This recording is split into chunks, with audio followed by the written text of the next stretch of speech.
आजच्या प्राचार्य बी एन वैद्य स्मृती दिनानिमित्त आमंत्रित प्रमुख पाहुणे माननीय श्री माधव बर्वे यांचे IAS संस्थेचे अध्यक्ष श्रीयुत सागर सुळे यांच्यासोबत सभागृहात आगमन झाले आहे.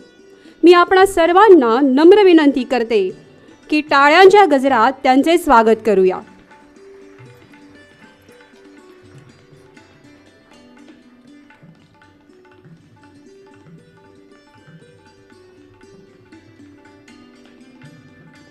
IAS संस्थेचे अध्यक्ष श्रीयुत सागर सुळे सर यांना मी विनंती करते की त्यांनी प्रमुख पाहुण्यांना घेऊन व्यासपीठावर यावे आणि आसनस्थ व्हावे. गतकाळाला स्मृतींच्या माध्यमातून जागृत केले जाते. महान विभूतींच्या स्मृती आपल्या जीवनाला सदैव प्रेरणा देणाऱ्या ठरतात. त्यांनी केलेली सत्कर्म श्रीकृष्णाच्या भगवद्गीतेतील या प्रचलित श्लोकाप्रमाणे आहे. कर्मण्येवाधिकारस्ते मा फलेषु कदाचन मा कर्मफेलु फलहेतुर्भु मा ते संगोत्स्व कर्मणी. माणसाला कर्म करण्याचा अधिकार आहे. कर्मफळ माणसाच्या हातात नाही. कर्मफळाची आशा न ठेवता माणसाने नित्य कर्म करत राहिले पाहिजे. असा हा मानवी मनावर गीतेच्या माध्यमातून संस्कार घडविणारा श्रीकृष्ण म्हणजे संरक्षण, करुणा, माया आणि प्रेमाचा देव.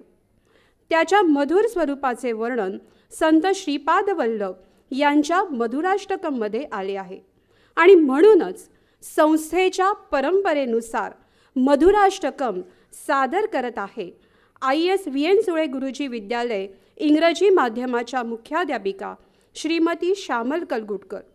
त्यांना संवादिनीवर साथ देत आहेत IAS ओरांचे संगीत शिक्षक श्रीयुत मयुरेश मडगावकर सर व तबल्यावर साथ देत आहेत IAS VN सुळे गुरुजी विद्यालय इंग्रजी माध्यमाचा विद्यार्थी धैर्य सागवेकर.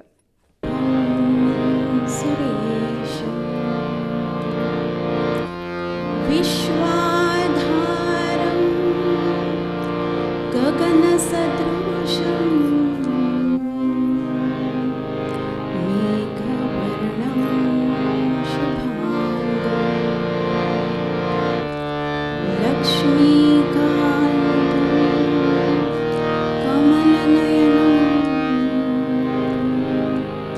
योगिभिर्ध्यानगम्यं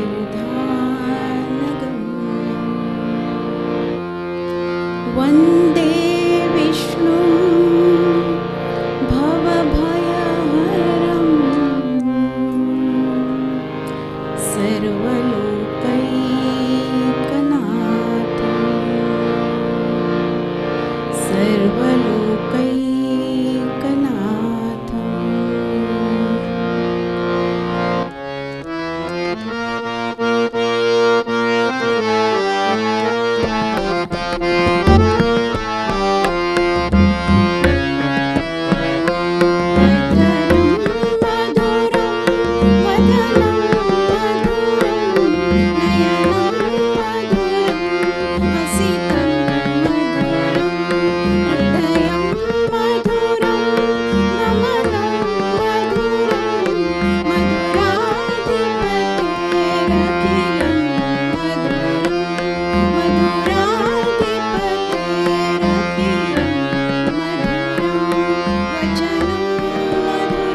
धन्यवाद मॅडम. मधुराष्टकमच्या मधुर सुरांनी सारे वातावरण भारावून गेले आहे. आजच्या या विशेष दिनानिमित्त स्वागत व प्रास्ताविक करण्यासाठी IAS संस्थेचे अध्यक्ष श्रीयुत सागर सुळे सर यांना मी विनंती करत आहे. नमस्कार. आज दिनांक 11 ऑक्टोबर 2024 महानवमी अर्थात शारदीय नवरात्र उत्सवातील 9वा दिवस. शेवटचे 3 दिवस सरस्वतीला समर्पित असतात. हे दिवस विजयाचे प्रतीक असतात. प्राचार्य BN वैद्य स्मृती व्याख्यानमालेसाठी जमलेल्या सर्व श्रोत्यांचे मनपूर्वक स्वागत. आजच्या समारंभाचे सन्माननीय व्याख्याते श्री माधव बर्वे, इतर आमंत्रित नियामक मंडळातील माझे सहकारी, वैद्य कुटुंबीय, सभागृहात उपस्थित शाळांचे मुख्याध्यापक, शिक्षक, आपणा सर्वांचे मी स्वागत करतो. प्राचार्य BN वैद्य सरांचे माहिती सर्व उपस्थितांना आहेच, पण आपल्या व्याख्यात्यांसाठी मी या ठिकाणी थोडक्यात सांगतो. IAS ही संस्था 1917 साली स्थापन झाली. संपूर्ण महाराष्ट्रात ह्या संस्थेच्या शाखा आता अनेक शाळा कॉलेजांनी बहरल्या आहेत. ही प्रगती आणि विकास होण्यासाठी अनेक मान्यवर शिक्षकांनी निस्वार्थीपणे व निष्ठेने काम केले. या निष्ठावान शिक्षकांमध्ये महत्त्वपूर्ण नाव होते ते प्राचार्य BN वैद्य सर यांचे. 1918 पासून IASच्या किंग जॉर्ज शाळेमध्ये ते शिक्षक म्हणून रुजू झाले. शिक्षक म्हणून काम करत असतानाच त्यांनी आपले पुढील शिक्षण सुरू ठेवले. ते BA BT झाले व पुढे संस्थेचे आजीव सभासद पण झाले. 1945 मध्ये ते MA झाले. गणित, इंग्रजी व संस्कृत हे विषय ते शिकवत असत. विशेषतः गणित व संस्कृत या विषयांवर त्यांचे प्रभुत्व होते. अनेक वर्ष ते किंग जॉर्ज शाळेचे संयुक्त मुख्याध्यापक होते. 1932 साली ते संस्थेचे चिटणीस झाले. काही काळ त्यांनी सुप्रिंटेंडंट म्हणूनही काम बघितले. विद्यार्थ्यांच्या प्रगतीसाठी त्यावेळी BN वैद्य सर व त्यांचे सहकारी यांनी सुट्टीच्या दिवशी विद्यार्थ्यांना शिकवण्याचे काम विनामूल्य केले. शिक्षकांची कार्यक्षमता वाढवण्यासाठी शिक्षकांना संस्थेच्या खर्चाने ट्रेनिंगला पाठवून प्रशिक्षित करणे, अध्यापनाचा स्तर कसा वाढेल याकडे लक्ष देणे, अध्यापनातील त्रुटी ओळखून त्या दूर करणे या गोष्टींना प्राधान्य दिल्याने संस्थेचा दर्जा वाढत राहिला. संस्थेचे आर्थिक बळ वाढवण्यासाठी ठिकठिकाणी जाऊन त्यांनी निधी गोळा केला व आर्थिक व्यवहार अगदी चोखपणे सांभाळला. 11 ऑक्टोबर 1968 साली त्यांचे निधन झाले. त्यांचे तळमळीचे काम पाहून संस्थेने 1969 साली या सभागृहाला त्यांचे नाव दिले. तसेच शासनाने त्यांच्या कार्याची दखल घेऊन हिंदू कॉलनीतील उद्यानाला त्यांचे नाव दिले. आज आपण जी विकसित IAS पाहतोय तिचा पाया ज्या अनेकांच्या निस्वार्थी त्यागावर भाग आहे त्यात BN वैद्य सरांचे नाव अग्रणी होते. त्यांच्या स्मृतिदिनी आपण दरवर्षी 11 ऑक्टोबर रोजी आठवणीने मान्यवरांचे व्याख्यान ठेवतो. आज या मालिकेतील हे 52वे पुष्प गुंफण्यासाठी आपल्याकडे व्याख्याते म्हणून श्री माधव बर्वे उपस्थित आहेत. ही अतिशय आनंदाची गोष्ट आहे, कारण आपण त्यांचे सावरकरांवर खूप छान व्याख्यान ऐकणार आहोत. अगदी मरणप्राय वेदना सहन करीत असतानाही सावरकरांच्या समोर एकच ध्येय होते आणि ते म्हणजे मातृभूमीचे स्वातंत्र्य. 11 वर्षात कारागृहात राहून देखील त्यांचे कवित्व व बंडखोर क्रांतिकारत्व तसूभरी कमी झाले नाही. मारिता मारिता मरे तो झुंजेन अशी शपथ घेणारे प्रखर वक्ते, विज्ञान निष्ठेचा प्रचार करणारे तत्त्वज्ञ व विचारवंत अशा सावरकरांवर व्याख्यान ऐकण्यासाठी आपण नक्कीच उत्सुक असाल. म्हणून मी प्राचार्य BN वैद्य सरांच्या पवित्र स्मृतीला वंदन करून आपली रजा घेतो. धन्यवाद. धन्यवाद सर. प्राचार्य BN वैद्य स्मृती दिनानिमित्त आपल्याला लाभलेले प्रमुख पाहुणे माननीय श्रीयुत माधव बर्वे यांचा परिचय करून देतील कला विकास मंडळाच्या संचालिका श्रीमती रुजुता विश्वासराव. आज खरंच माझे भाग्य आहे की एका विद्वान सर्वगुणसंपन्न अशा अष्टभुज व्यक्तिमत्व असणाऱ्या प्रमुख अतिथींचा परिचय करून देण्याची संधी प्राप्त झाली आहे. कर्तव्य आणि सेवेचा घेतला त्यांनी वसा, कर्तव्य आणि सेवेचा घेतला त्यांनी वसा, आपल्या सामाजिक कार्याचा उमटवला त्यांनी ठसा.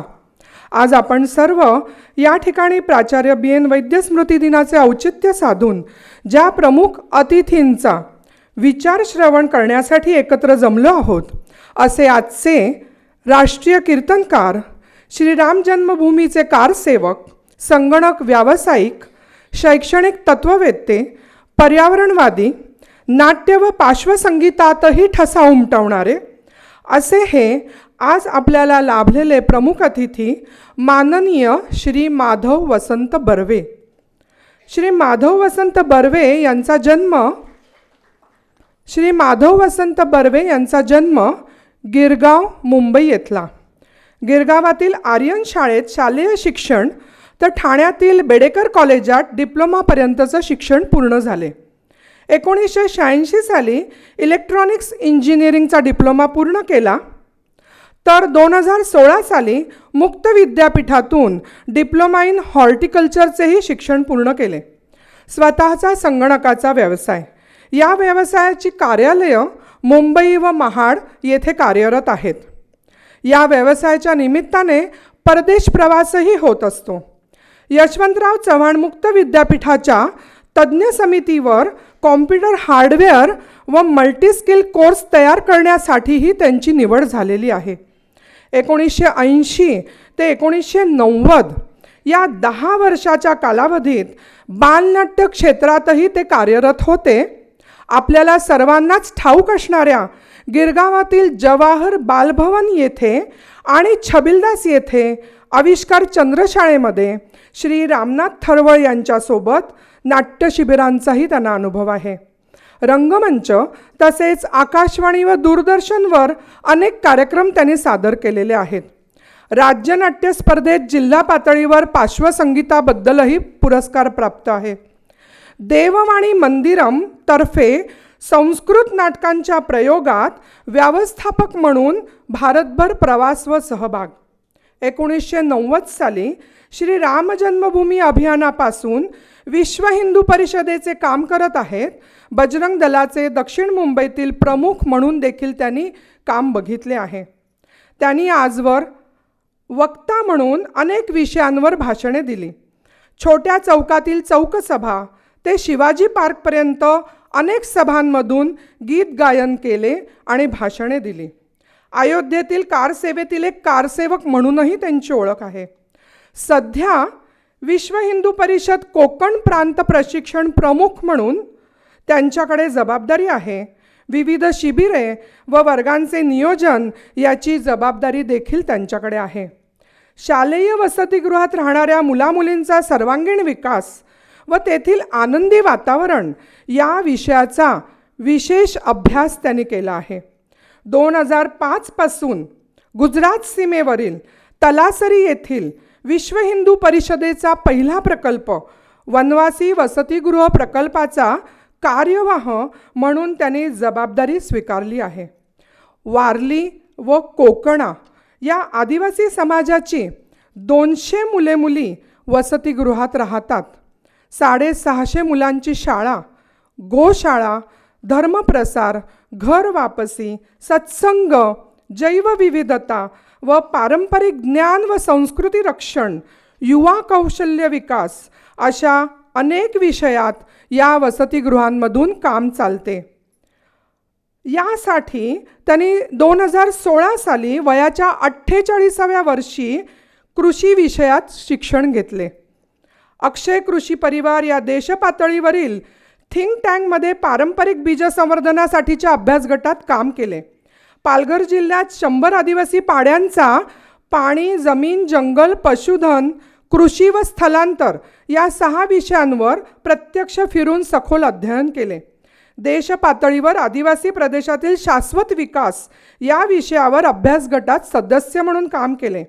यासाठी गेली अनेक वर्ष व्यवसाय सांभाळून दर आठवड्याला मंगळवारी तलासरी येथे जाऊन ते प्रत्यक्ष काम बघतात. गेली 12 वर्षे शालेय सैनिकी प्रशिक्षण व साहस प्रशिक्षण या विषयातही ते कार्यरत आहेत. Central Hindu military education society अर्थात भोसला मिलिटरी स्कूल नाशिक येथे गेली 12 वर्षे काम करत असून वर्तमान संस्थेचे सहकार्यवाह म्हणून जबाबदारी त्यांनी घेतली आहे. नाशिक येथे दर गुरुवारी प्रवास व एकंदर 9500 KG ते PG मुलांच्या कॅम्पसच्या संचालनातही त्यांची महत्त्वाची भूमिका आहे.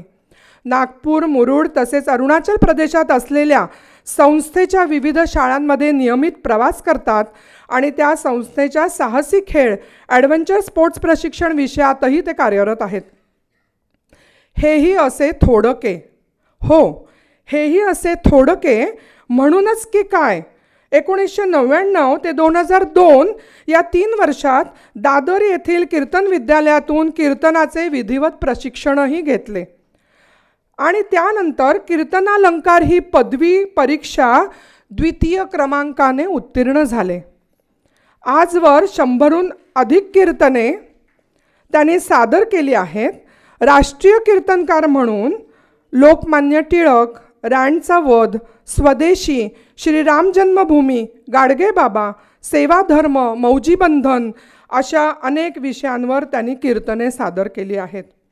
आणि सरतेशेवटी दुबई येथील जागतिक चित्पावन संमेलनात चित्पावनत्व या विषयावर देखील त्यांची कीर्तन सेवा रुजू झाली आहे. अशा उत्तुंग व्यक्तिमत्वास माझा सादर प्रणाम. अशा आपल्या कर्तृत्ववान शैलीतून स्वतःसोबतच जनसामान्यांचे जीवन सुगंधित करणारे आजचे आपले प्रमुख अतिथी माननीय श्री माधव बर्वे यांचे व्याख्यान ऐकण्यास आपण सर्व उत्सुक असालच. तत्पूर्वी मी आपल्या संस्थेचे अध्यक्ष श्री सागर सुळे सर यांना विनंती करते की आजचे आपले प्रमुख अतिथी माननीय माधव बर्वे सर यांचा सत्कार करावा.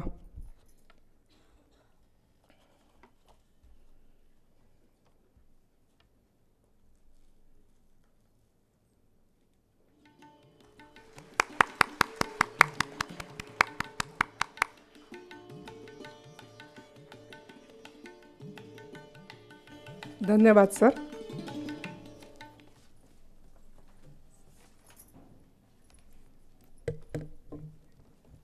धन्यवाद सर. धन्यवाद मॅडम. प्रमुख पाहुण्यांचे विचार ऐकण्यासाठी आपण सारेच उत्सुक आहोत. प्राचार्य BN वैद्य स्मृती दिनानिमित्त सादर होणारे आजचे हे 52वे व्याख्यान पुष्प आहे. हे व्याख्यान पुष्प अर्पण करण्यासाठी मी माननीय श्रीयुत माधव बर्वे यांना आमंत्रित करत आहे. माझ्यासमोर बसलेले संस्थेचे सर्व मान्यवर आणि शिक्षक बंधू भगिनींनो, एवढा मोठा परिचय स्वतःच्या कानाने ऐकणं. मी कीर्तनकार आहे. भगवंतानी अर्जुनाला आणि धर्मराजामध्ये जेव्हा एकदा वादाचा प्रसंग आला आणि दोघांनी प्रतिज्ञा केली आम्ही एकमेकाला ठार मारू, धर्मराजा आणि अर्जुन अर्थात तिथे भगवान गोपालकृष्ण होते, त्यामुळे त्यांनी अर्जुनाला एक मार्ग सांगितला आणि धर्मराजाला एक मार्ग सांगितला. त्यात अर्जुनाला जो मार्ग सांगितला होता स्वतःच्या कानाने स्वतःची स्तुती ऐकणं हे म्हणजे मरण आहे. आज त्याचा अनुभव थोडक्यात मला घेता आला. सर्वप्रथम इतक्या उच्चीच्या कार्यक्रमामध्ये आपण मला आमंत्रण दिलं, हा माझा बहुमान आहे, त्याबद्दल आपले आभार मानतो. कालजयी सावरकर असा आजचा आपला व्याख्यानाचा विषय आहे. मगाशी सागरजींनी सांगितलं, सावरकर म्हणजे देशभक्ती, दुर्दम्यता. गीतेमध्ये किंवा माझ्या मते भागवतामध्ये व्याख्या आहे. भक्ती म्हणजे काय? नवविधा भक्तींची आपल्याकडे कल्पना आहे. धृतस्य भगवत धर्मात धारावाहिकतांगता सर्वेशो मनसो वृत्ती भक्तिरित्यभिधीयते. आमचे भागवत सर याचा उदाहरण द्यायचे. बुवांना गोष्ट सांगायची असते, मग ते सांगायचे की देवळात साधारण जास्त महिला वर्ग असतो, त्यामुळे भक्ती म्हणजे काय हे आपण एका रेसिपीतनं सांगायला पाहिजे. नायक सर बसलेत, त्यांना मी काय रेसिपी सांगायची. तर ते उदाहरण द्यायचे, भक्ती म्हणजे काय तर लोण्याचे वडे. मग त्याची पाककृती सांगायला पाहिजे. मग कीर्तनात रंगवून सांगायचं असतं, त्या पद्धतीने सामंतांचं लोणी आणा, ते अगदी आदल्या दिवशीच आणलं पाहिजे, फ्रीजमध्ये ठेवा, अमुक तमुक करत करत लोण्याचे वडे करायचे आहेत आपल्याला. मग चांगलं तूप आणायचं, ते कढईमध्ये उकळत ठेवायचं. त्याला कढ यायला लागली तुपाला की हळूच त्या फ्रीजमधनं तो लोणी काढायचा, त्याचा गोळा करायचा आणि हळूच त्या कढणीतल्या तुपामध्ये सोडायचा. मग ते जे काही लोण्याचं होतं किंवा होईल ती म्हणजे भक्ती आहे. लोण्याचं अस्तित्वच शिल्लक राहत नाही. हा त्यातला गाभा आहे, हा त्यातला मूळ स्वभाव आहे.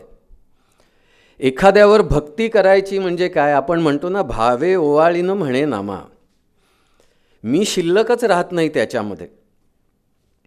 स्वातंत्र्यवीर सावरकरांचं जेव्हा आपण नाव घेतो, स्मरण करतो, तेव्हा अक्षरशः ही उपमा सहज लागू पडते, चपखल लागू पडते की त्यांच्या आयुष्यात देशभक्तीशिवाय आपल्याला दुसरं काहीही दिसत नाही. कमी नाही हो, थोडकं 83-84 वर्ष अशा पद्धतीने जीवन जगणं. आपण सगळे शिक्षक आहात.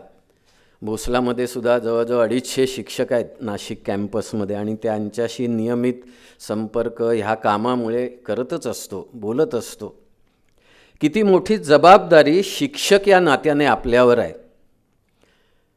आपल्या लक्षात येत आहे का, गेली अनेक वर्ष आपण पाढेपाठ करत नाही आहोत. गेली अनेक वर्ष 8वीपर्यंत परीक्षा नव्हती.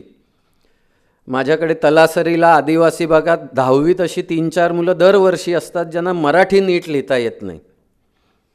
असे अनेक ग्रॅज्युएट तरुण आहेत ज्यांना इंग्लिश लिहिता येत नाही, पण ते ग्रॅज्युएट झालेले आहेत. शिक्षकांकडे बोट जाईल, ह्यांनी काय शिकवलं, इतक्यापुरता हा विषय मर्यादित नाही आहे. 1995 साली माशेलकर जर्मनीमधल्या एका कॉन्फरन्समध्ये गेले होते, आणि वैज्ञानिकांची कॉन्फरन्स, ज्याच्यामध्ये प्रश्न समोर आला, फंडामेंटल सायन्सेसमध्ये कोणीच संशोधन करत नाही, जगामध्ये अभ्यास करत नाही. मूलभूत विज्ञानामध्ये 1995 सालच्या त्या जागतिक परिषदेत व्यक्त केलेली खंत होती की मूलभूत विज्ञानात काम करणारी मंडळी नाही आहेत. भविष्यात ही मंडळी जर कुठे मिळतील तर ती फक्त भारतामध्ये मिळतील. माशेलकरांना अभिमान वाटला, ऊर भरून आलं. आज काय स्थिती आहे आपल्या देशाच्या शिक्षणाची? ठरवून आपल्याकडे परीक्षा रद्द केल्या गेल्या, ठरवून शिक्षणाचा दर्जा सोपं करूया. गणिताचं उत्तर चुकलं तरी चालेल, पद्धत बरोबर आहे ना, मग त्याला मार्क द्या. ह्या सगळ्याचा परिपाक काय झाला? ज्या ज्ञानाच्या, बुद्धीच्या जोरावर जगामध्ये आपलं नाव होतंही आणि या सांप्रत 21व्या शतकामध्येही IT असेल, टेक्नॉलॉजी असेल, जगामध्ये भारतीय तंत्रज्ञच पुढे असतात. ह्यांच्या ज्ञानाला कसं काटछाट करू शकू, हा प्रयत्नपूर्वक 20 वर्ष 25 वर्ष प्रयत्न आपल्या देशात केला गेला. तशी धोरणं शिक्षणाची ठरवण्यात आली.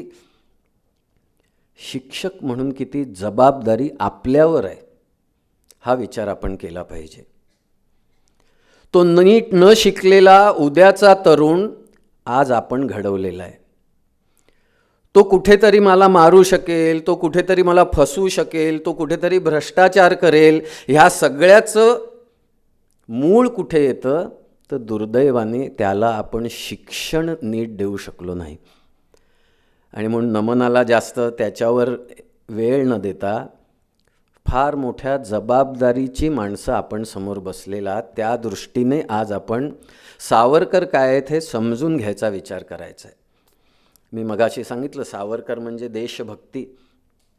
चंद्रशेखर आझादांची कथा आहे.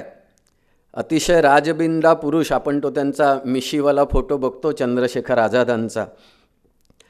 त्यांच्याच जवळपासची एक मुलगी, तिचं अतिशय प्रेम होतं त्यांच्यावर आणि ती त्यांच्या आजच्या भाषेत मागे लागलेली असायची. आणि एकदा ते घरात एकटेत बघून ती त्यांच्या घरात शिरली, त्यांच्या जवळ जायला लागली. हे गच्चीवर गेले, काय 1-2 मजली घर असेल गावातलं, ती तरी त्यांच्या जवळ यायला लागली.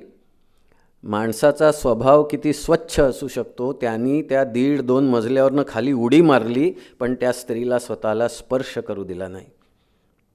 मी जर माझं ध्येय ठरवलेलं असेल तर अशा अनेक गोष्टी माझ्या पदपथामध्ये येतील, त्याला दूर करून मी कसं पुढे जायचं.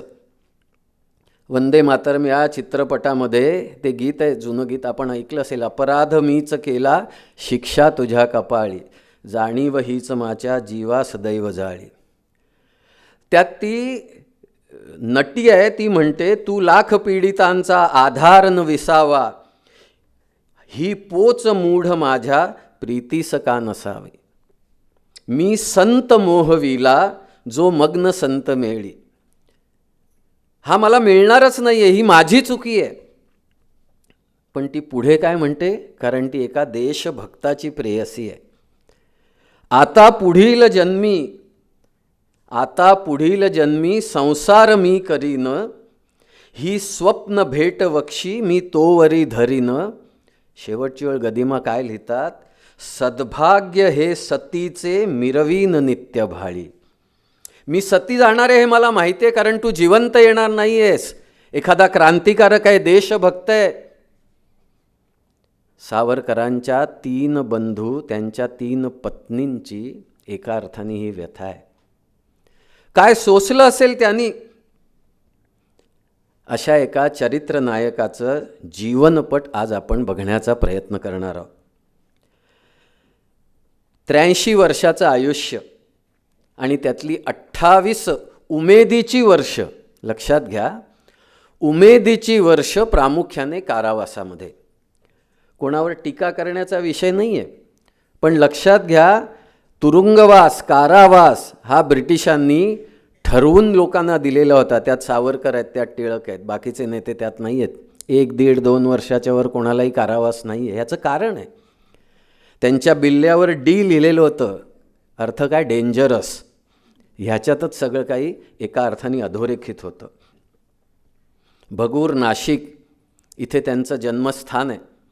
आजही सावरकरांचा वाडा संरक्षित आहे. आपण भगूरला जाऊ शकतो. अतिशय सुंदर वास्तू आहे, जुन्या काळाच्या वाड्यासारखी. मूळ घराणं कोकणातलं. जेव्हा पेशवे पुण्याकडे आले कोकणातून हातात तलवार आणि ज्ञान घेऊन, आणि मग आजूबाजूच्या परिसरामध्ये त्यावेळेला नाशिकच्या जवळ डाकूंचा धुमाकूळ होता. म्हणून पेशव्यांनी त्यांच्या सावरकर नावाच्या एका व्यक्तीला, एका परिचिताला सैन्य घेऊन तिथे पाठवलं. आणि सावरकर घराण्याच्या त्या कुठल्या मूळ पुरुषांनी तिकडनं डाकूंचा निप्पात केला. म्हणून नाशिक आणि भगूरच्या आसपासची जमीन त्यांना वतन म्हणून दिली गेली. ह्याच बाजूला डुबेर गाव आहे, तिथे बाजीरावांचा जन्म आहे. म्हणजे माझं आडनाव बर्वे म्हणून नाही सांगत, पण बाजीरावांची आई बर्व्यांकडली. त्या डुबेर गावाची सुद्धा अशीच स्थिती आहे. तिकडे जी लुटालूट चालू होती त्याच्यासाठी इथून सैन्यासह ते कोण बर्वे असतील ते गेले आणि त्यामुळे डुबेर गाव हे त्यांना तिथे मिळालं. असे त्या काळामध्ये देशभर मराठा साम्राज्य पसरलेलं आहे. मी संघाच्या एका वर्गाला छत्तीसगडमध्ये गेलो, तो विलासपूरला. तिकडे अर्धी आडनावं मराठीच होती जी आमच्याबरोबर वर्गामध्ये होती. पानिपतच्यापासून ती मंडळी तिथे जाऊन राहत होती.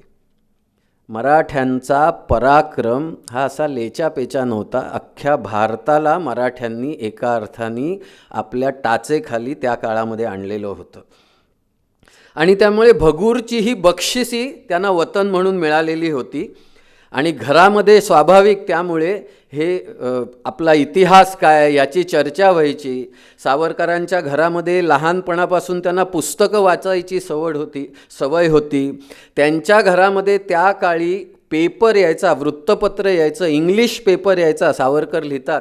आणि मोडक्या तोडकं जे काही इंग्रजी त्यांना भगूरला असताना शिकायला मिळत होतं त्यातून ते पेपर वाचायचा प्रयत्न करत असायचे. लहानपणापासून कविता करण्याचा छंद, म्हणजे शीघ्र कविते होते. आणि लहानपणीच किती त्यांच्यामध्ये ही प्रतिभा होती की भेंड्या खेळताना आई लवकर गेली त्यामुळे मोठ्या वहिनीनीच त्यांना सांभाळलं आईसारखं.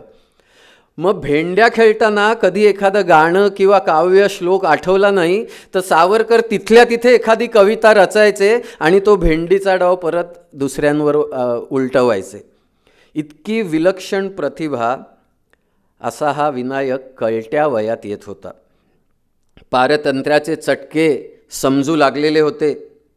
छत्रपती शिवराय, संभाजी, बाजीराव यांना तोपर्यंत महाराष्ट्र विसरलेला नव्हता. अजूनही त्यांच्या पराक्रमाच्या गाथा घराघरामध्ये जिवंत होत्या. त्या घराघरामध्ये शस्त्रपूजनं होत होती. आपण शक्तीपूजनाच्या 9व्या दिवशी आज इथे एकत्र जमलेलो आहोत. 1857चं बंड, स्वातंत्र्य उठाव हा ब्रिटिशांनी एका अर्थाने दमन करून उद्ध्वस्त करून टाकला, त्याचं दमन केलं. पण तरीसुद्धा महाराष्ट्रामध्ये जी स्वातंत्र्य देवतेची ज्योत होती ती काही ब्रिटिश विझवू शकले नाहीत. तो उठाव अपयशी झाला, ते समर अपयशी झालं. पण तरीसुद्धा झाशीची राणी लक्ष्मीबाई असेल, नानासाहेब पेशवे असतील, तात्या टोपे असेल, मंगल पांडे असेल, ह्यांचं कार्य अपुरं राहिलेलं आहे. ही जाच त्या काळामध्ये जे शिकले सवरलेले होते, शिकत होते, त्यांच्या मनामध्ये त्यांना उद्विग्न करत होती. आणि असंच कोवळा 8, 9, 10 वर्षाचा विनायक ह्या दृष्टीने विचार करत होता. याच काळात पुण्यामध्ये प्लेगची साथ आली 1897. आधी कलकत्त्यात आली, तिथून पुणे, मुंबई. त्या काळात आजच्यासारखी आरोग्य विषयात प्रगती झाल्या नसल्यामुळे हजारो लोक मरायचे आणि मग लोक लपून ठेवायचे पेशंटला. प्लेग हा संसर्गजन्य होता आणि त्यामुळे काय व्हायचं, रोगावर निदान करता येत नव्हतं सरकारला आणि त्यामुळे सक्तीने सरकार घरात घुसायला लागलं. आता त्या काळी कर्मठपणा होता. घरामध्ये सोळं पाळलं जायचं, महिला फार बाहेर येत नसायच्या. अशा वेळेला ब्रिटिश सोजीर बूट घालून घरात यायचे, देवघरापर्यंत जायचे, तिथे काही लपलंय का बघायला, आपल्या देवदेवतांवर औषधं फेकायचे, देव्हारे उलटवून टाकायचे, स्त्रियांना हात लावायचे. म्हणजे नामदार गोखले एका अर्थाने जहाल विषयाशी काही त्यांचा संबंध नाही, पण त्या काळात त्यांच्या पेपरमधून, त्यांच्या वृत्तपत्रातून त्यांनी ब्रिटिशांवर टीका काय शब्दात केली होती. ब्रिटिशांपेक्षा ते आपल्या हिंदू जनांना म्हणाले होते, पुण्यातले सगळे लोक नामर्द झालेले आहेत का. एखादा अहिंसेचा पुजारी जेव्हा असं म्हणतो तेव्हा त्या काळात पुण्यात रँडनी काय यमयातना लोकांना दिल्या असतील हे आपल्यासमोर येऊ शकतं. चाफेकर बंधूंचं उदाहरण, एका घरातले 3 सख्खे विवाहित भाऊ देशासाठी फासावर जातात असं जगात दुसरं उदाहरण नाही.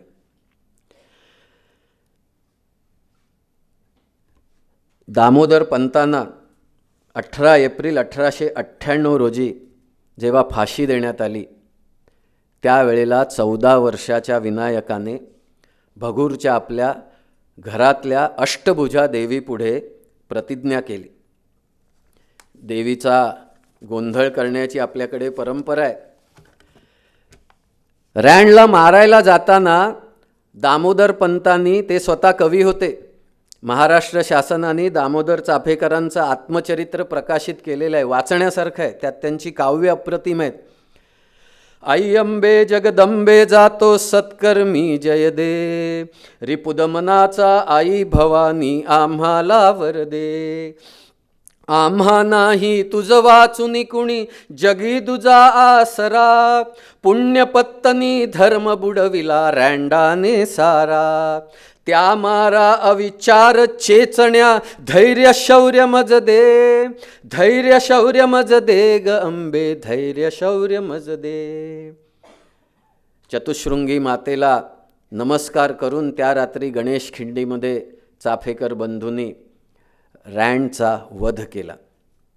दामोदर पंत नंतर पकडले गेले, म्हणजे ब्रिटिशांनी लोकमान्य टिळकांना ताब्यात घेतलं, त्यांना यात अडकवण्याचा प्रयत्न केला. आणि टिळक हे त्या काळी देवाचं दुसरं रूप होते, आणि त्यामुळे आपल्यामुळे टिळकांना त्रास नको म्हणून स्वतःहून दामोदर चाफेकर ब्रिटिशांच्या पुढे आलेले आहे. जेव्हा त्यांना फासावर चढवण्यात आलं तेव्हा स्वातंत्र्यवीर सावरकर वयाच्या 14व्या वर्षी, आपण कल्पना करू शकतो, तुम्ही शिक्षक आहात सगळेजण, आजच्या 14व्या वर्षाच्या मुलाच्या मनपटलावर त्याचं कल्पना विश्व आजचं काय आहे, ठीक आहे, काळाचा फरक आहे, त्या बाबतीत काही विचार करण्याची गरज नाही. पण त्या काळामध्ये पारतंत्र्याच्या त्या चटक्यांच्या सगळ्या परिस्थितीमध्ये हा छोटा विनायक शत्रूशी मारिता मारिता मरे तो झुंजेन अशी प्रतिज्ञा घेतो. सावरकर कालजयी, कालावर विजय मिळवणारे का आहेत? न्यू इयर्सच्या दिवशी आपण प्रतिज्ञा करतो, आता असं करीन तसं करीन, आणि ती किती काळ चालते आपल्या सगळ्यांना माहिती आहे. वयाच्या 14व्या वर्षी जग हलवून टाकण्याच्या दृष्टीने त्यांचं जे पुढे कार्य आहे, क्रांतिकार्य त्यांनी उभे केलं, तो केतू, तो पूल त्यांनी बांधला. 14व्या वर्षी त्याची त्यांनी प्रतिज्ञा केलेली आहे. हा विचार आपण केला पाहिजे.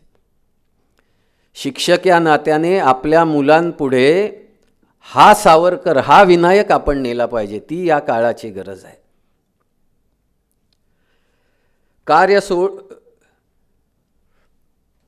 कार्य सोडून अपुरे पडता झुंजत खंती नको पुढे, कार्या चालून गिरवून तुमच्या पराक्रमाचे आम्ही धडे. वासुदेव बळवंत फडक्यांचं बलिदान आधी झालेलं होतं. त्यांचं पाऊल, वासुदेव बळवंत फडक्यांचं 1 फूट पाऊल होतं. काय देह असेल त्यांचा. एडनच्या कारागृहामध्ये उपाशी ठेवलं, आजारी पाडलं त्यांना ठरवून, आणि अक्षरशः एखाद्या किडूक मिडूक असलेल्या स्थितीमध्ये वासुदेव बळवंतांचं निधन झालं. हे सगळे झालेले देशभक्तांचे अपमान हा छोटा विनायक बघत होता. चाफेकरांवर त्यांनी 12 चौकांचा पोवाडा रचला होता, आणि पुणे आणि नाशिकमध्ये तो एवढा प्रख्यात झाला होता. लक्षात का ठेवा, त्यावेळेला सोशल मीडिया किंवा अशी प्रसाराची साधनं नव्हती, पण त्याच्यामध्ये तेज त्या काव्यामध्ये एवढं होतं. वीरश्रीने शोभित झाली सत्यपालने हर्षवती, तारुण्याने सतेज दैवी स्फूर्ती संचरे हृदय नविती. लाल भडकते नेत्र बंधुवर बाळ कृष्ण दे धीर मना, श्री दामोदर सिद्ध जाहला जाया लागी खलदमना. कांता वदली, कल्पना आहे, पत्नी सांगते, कांता वदली कांता जाचा देश हिताला करावया, पतिराया घ्या निरोप जावे त्वरित कीर्तीला वरावया. त्या कीर्तीला वरण्यासाठी तुमची जाण्याची गरज आहे. पवन जवन परी मागे सारित गणेश खिंडी प्रति आला, काला सममग समय साधितो घाला यातो तो घाला. भक्ष रँड बहुमस्त देखता सिंह धावले बग्गीकडे, गोळी सुटली गडबड मिटली दुष्ट नराधम चीत पडे. काय शब्दांची रचना आहे, काय त्याच्यामध्ये असलेला ताल आहे, काय त्याच्यामध्ये असलेला आवेग आहे. शेकडो युवकांनी हा फटका तोंडपाठ केलेला होता, आणि यातूनच सावरकरांनी मित्रमेळा नावाची आपलं संघटन, गुप्त संघटन सुरू केलं. याच सुमारास त्यांचं लग्न झालेलं आहे. त्या काळी लहान वयात लग्न व्हायची. आणि मग पुढचं शिक्षण आणि सगळं एकंदर आपल्या आयुष्यात जो तरुण 14व्या वर्षी मी काहीतरी भव्य दिव्य करीन अशी प्रतिज्ञा घेतो, त्याच्यापुढे आयुष्याचा पट त्यांनी ठरवलेला असतो. पुण्यामध्ये लोकमान्य टिळक होते, भोपटकर होते. सगळ्या देशाची त्या काळची सूत्र स्वातंत्र्य लढ्याची एका अर्थाने लोकमान्यांमुळे पुण्यातून हलवली जात होती. आणि या सगळ्याचा विचार करून स्वातंत्र्यवीर सावरकर लग्नानंतर पुण्यामध्ये आलेले आहेत. तिथलं वातावरण स्वाभाविकपणे जे त्यांच्या मनातले विचार होते त्याला पोषक होतं. आणि सावरकरांच्या व्यक्तिमत्वामुळे हळूहळू पुण्यामध्येही त्यांनी मित्रमेळ्याच्या कामाला सुरुवात केली. मग पुढे त्याचं नाव बदलून अभिनव भारत हे त्यांनी आपल्या या क्रांतिकारकांच्या गुप्त संघटनेला नाव दिलं आणि त्याचं काम पुढे सुरू झालं. पुण्यामध्येच शिक्षण घेता घेता त्यांची काव्य प्रतिभाही बहरू लागली. छत्रपती शिवरायांची आरती, म्हणजे त्या मुलांनी विचारलं की शिवाजी महाराजांचा फोटो आहे अभिनव भारताच्या आपल्या या गुप्त कामामध्ये, पण आरती गणपतीची करतो असं का? मग सावरकर म्हणाले असं का? दुसऱ्या दिवशी तिथे छत्रपतींची आरती आली. जयदेव जयदेव जय जय शिवराया, या या अनन्य शरण आर्या ताराया. आर्यांच्या देशावर म्लेच्छांचा घाला, आला आला सावध हो शिवभूपाला. सद्गतिता भूमाता दे तुझ हाकेला, करुणारव भेदुनी तव हृदय नका गेला. शिवशंभूला आव्हान आहे, ऐकून या आर्या, शेवटचं कडवं आहे, 4 कडव्यांची आरती आहे. ऐकून या आर्यांचा धावा महिवरला, करुणोक्ते स्वर्गी श्री शिवनरूप गहिवरला. देशास्तव शिवनेरी घेई जन्माला, देशास्तव रायगडी ठेवी देहाला. देश स्वातंत्र्याचा दाता जो झाला, बोला तत् श्रीमत शिवनृपकी जय बोला. काय वयवर्ष असेल, काय आवेश आहे. इथेच त्यांनी तानाजीचा पोवाडा रचला, बाजीप्रभूंचा पोवाडा रचलेला आहे. जयोस्तुते श्री महन मंगले शिवास्पते शुभदे, स्वतंत्रते भगवती त्वामहम यशोयुताम वंदे. लक्षात घ्या, अभिजात भाषेचा दर्जा आपल्या मराठी भाषेला मिळालेला आहे. आपल्या मुलांनी हे मराठी ऐकलं पाहिजे. ते कुठले तरी काय हास्य जत्रा आणि टास्य जत्रा आणि त्यातलं मराठी, शिक्षक या नात्याने आपली मान खाली जाते. सुदैवाने आपण काय मराठी शिकलो, आपले शिक्षक काय मराठीचे होते प्रत्येकाचे, मला वेगळे सांगायला नको. मग ही जबाबदारी कोणाची आहे? कालजयी सावरकरांना, मराठी भाषेच्या सावरकरांना मुलांपर्यंत नेण्याची जबाबदारी आपली आहे. स्वतंत्रते भगवती या तुम्ही प्रथम सभे माझी, आम्ही गातसो श्रीबाजींचा पोवाडा आजी. चित्तूरगडीच्या बुरुजांनो त्या जोहारासह या. काय आहे जोहार? विचार करतो. आपल्या मुलांना फक्त पद्मावत माहिती आहे. ही महाराणी पद्मिनी ही श्रीलंकेची राजकन्या आहे, ज्या रामसेतूसाठी तुम्ही आम्ही लढा दिला, आंदोलनं केली. तिची वरात 500 वर्षापूर्वी श्रीलंकेवरून भारतात चालत आल्याचा उल्लेख आहे. तोपर्यंत रामसेतू व्यवस्थित होता. कुठे आपला इतिहास हा माहिती आहे आपल्याला. हे नीच आक्रमक माझ्या शरीरावर विटंबना करतील म्हणून ते विष खाऊन आत्महत्या करायच्या रजपुतान्या.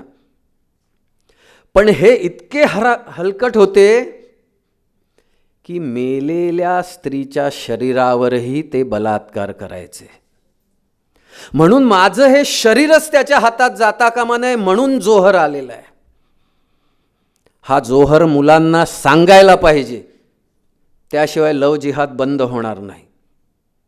चित्तोडगडीच्या बुरुजांनो त्या जोहारासह या, प्रतापसिंहा प्रथित विक्रमा या हो या समया.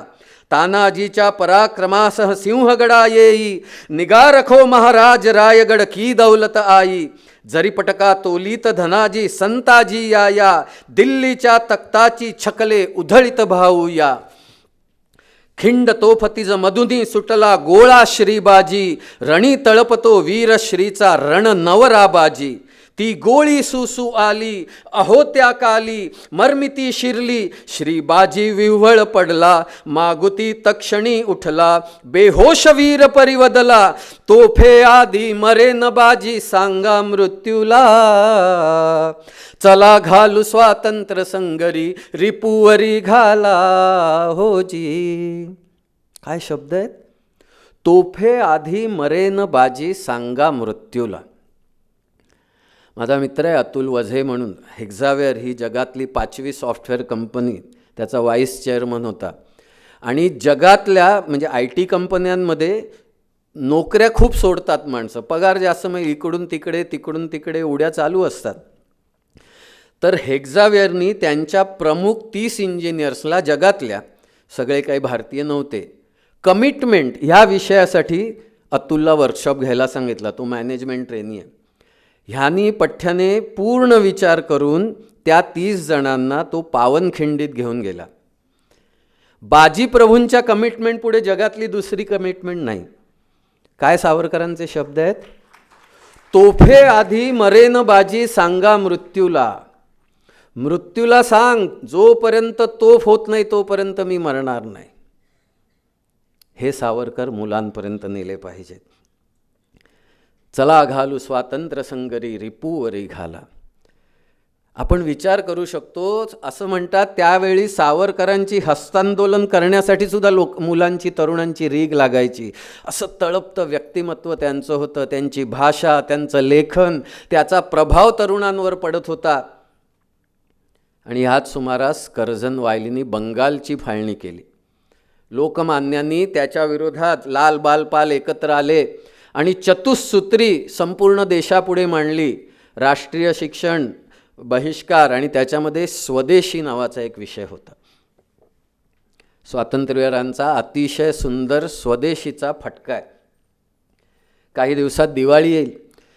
लक्ष्मीपूजनाच्या दिवशी आपण घरामध्ये लक्ष्मीची पूजा करतो, घरातले सगळे दागदागिने ठेवतो, त्याची पूजा करतो आणि लक्ष्मी मातेला काय विनवणी करतो? तू माझ्या घरातून बाहेर जाऊ नकोस, इथेच राहा.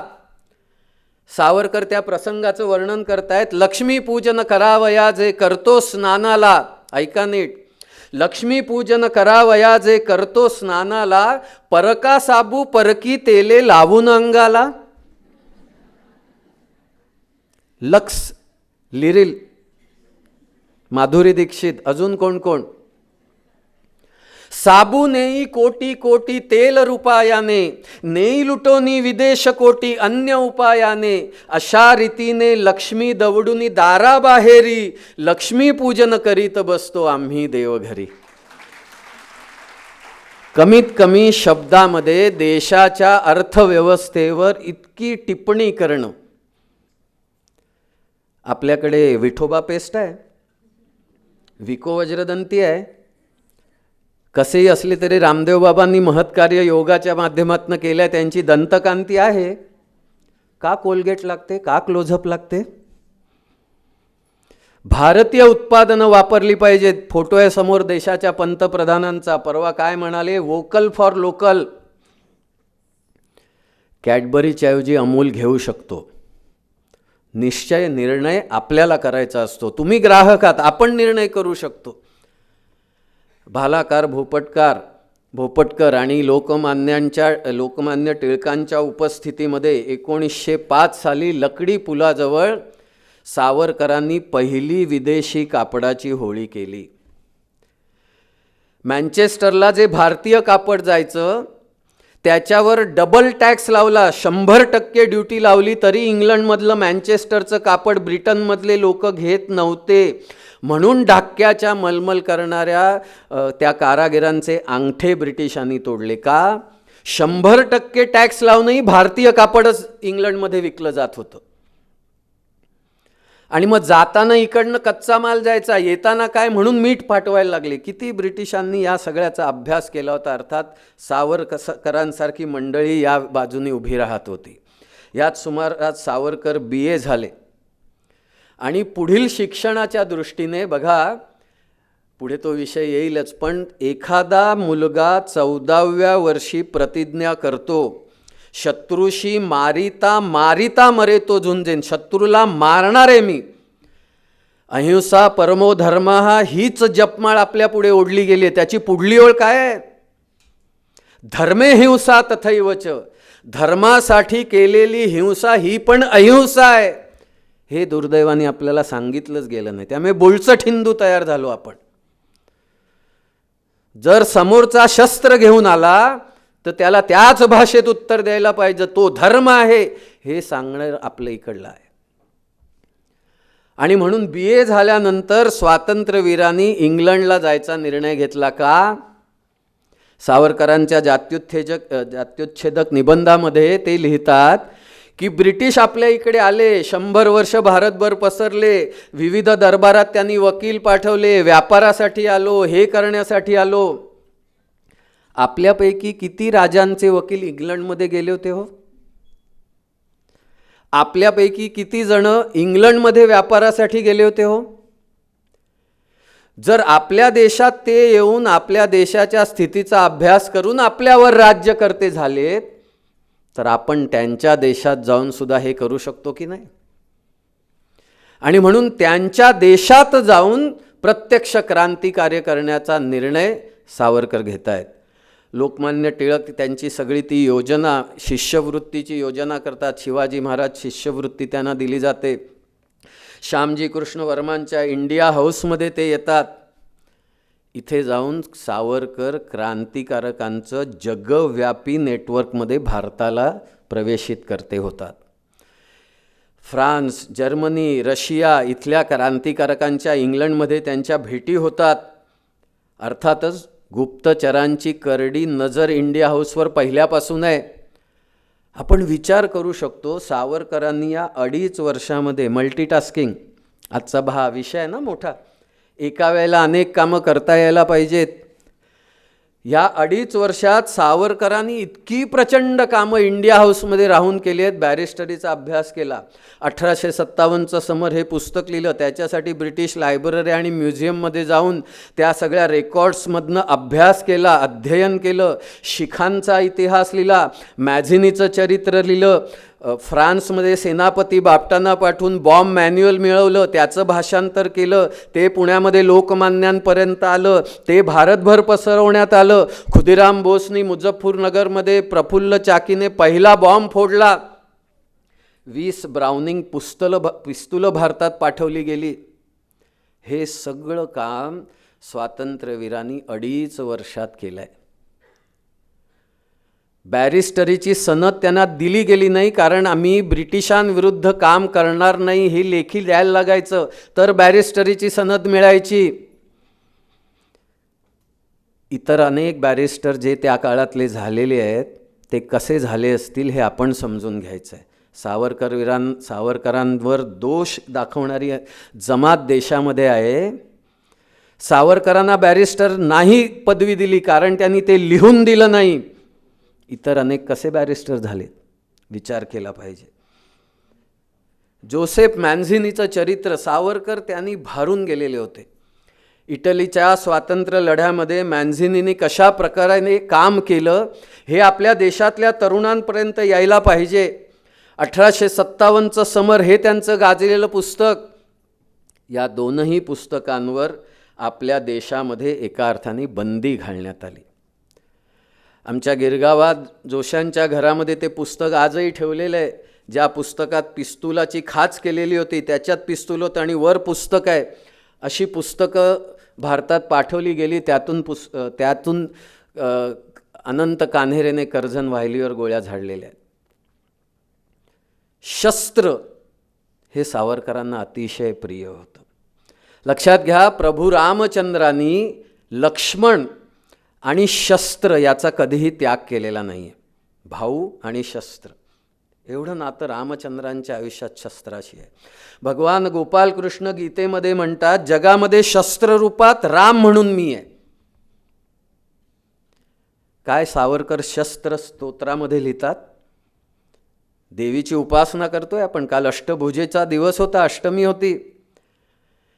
जगात ज्या 2 धर्मांनी सगळ्यात जास्त हिंसा केली आहे त्यांच्या देवतेच्या हातात शस्त्र नाही आहे.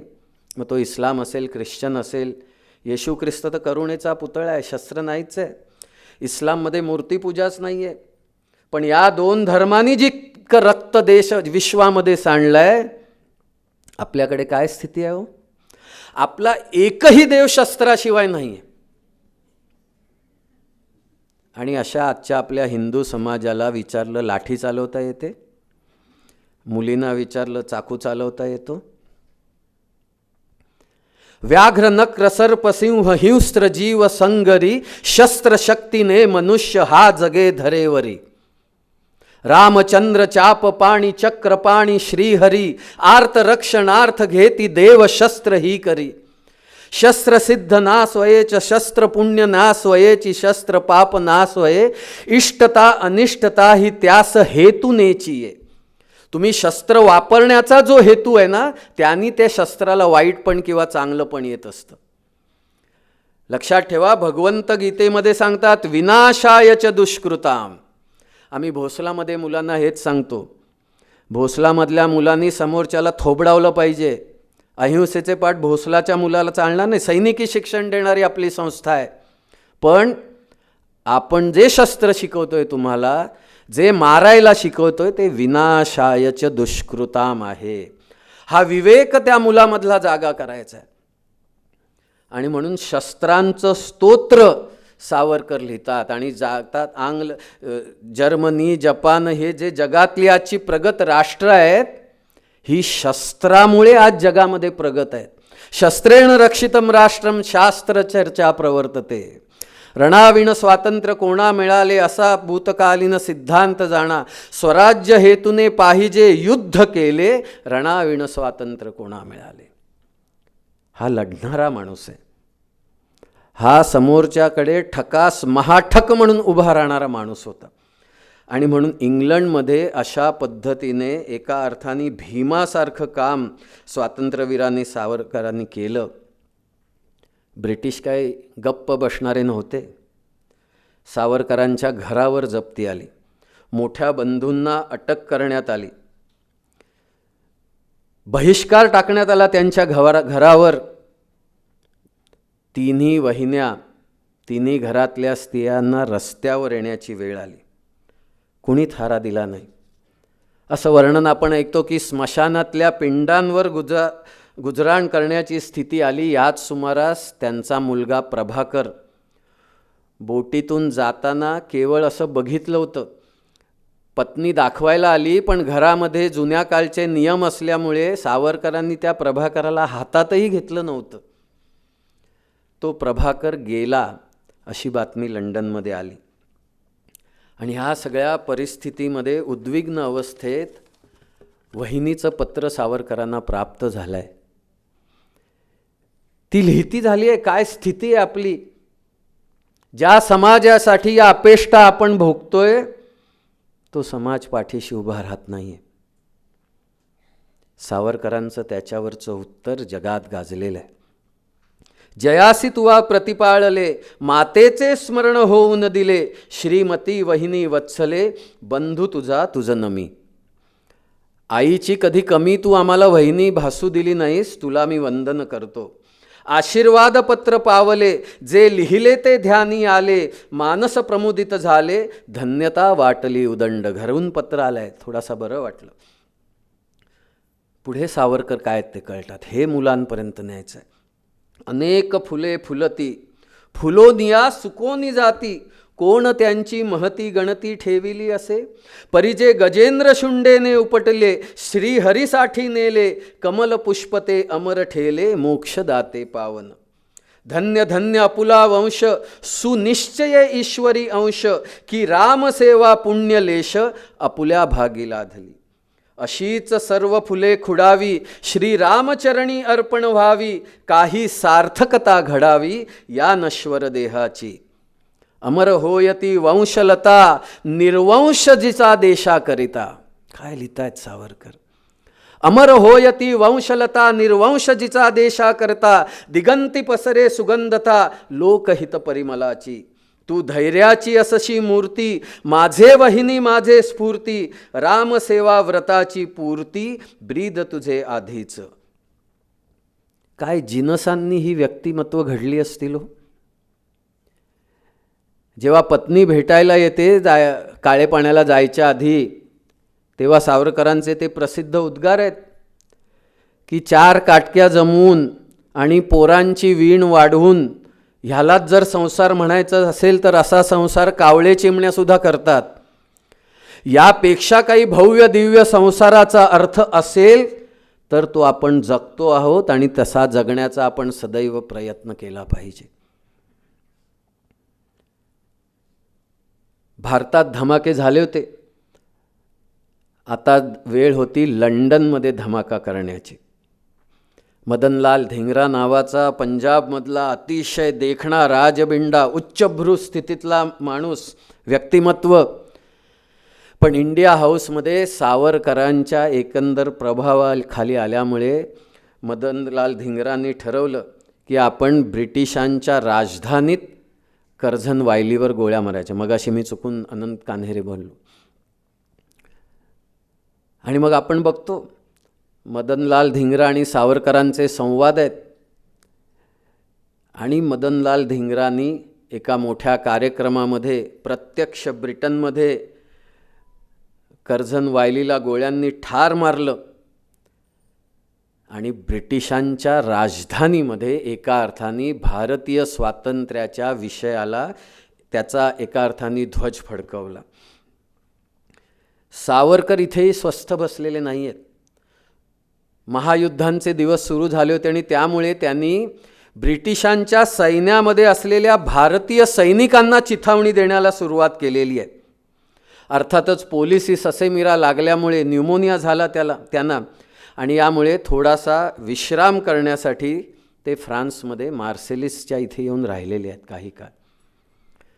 मार्सेलिस बंदरामध्ये तो समुद्राच्या इकडे आल्यावर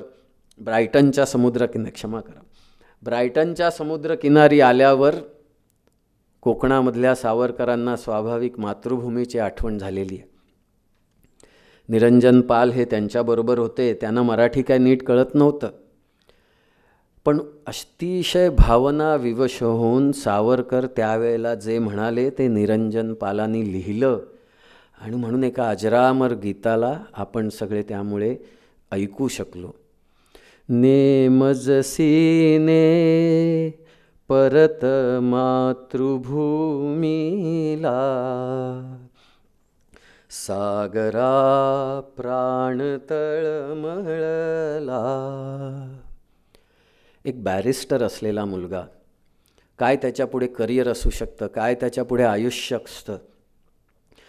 नभी नक्षत्रे बहुत एक परी प्यारा, मज भरत भूमीचा तारा. प्रासाद इथे भव्य परी मज भारी, आईची झोपडी प्यारी. अपि स्वर्णमयी लंका नमे लक्ष्मण रोचते, जननी जन्मभूमिश्च स्वर्गातपि गरीयसी. भगवान राम जे सांगून जातात तेच सावरकर त्यांच्या शब्दात मांडतायत. प्रासाद इथे भव्य परी मज भारी, आईची झोपडी प्यारी. तो समुद्र माझी मातृभूमी आणि माझ्यामध्ये येऊन उभा आहे.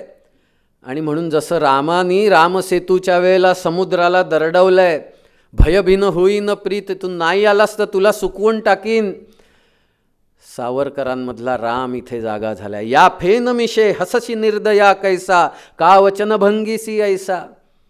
तू मला वचन दिलं होतंस थोडंसं जाऊन येऊया, परत मी मातृभूमीला घेऊन येईन, तू आणलं नाही आहेस, मला अडकवून ठेवलंयस.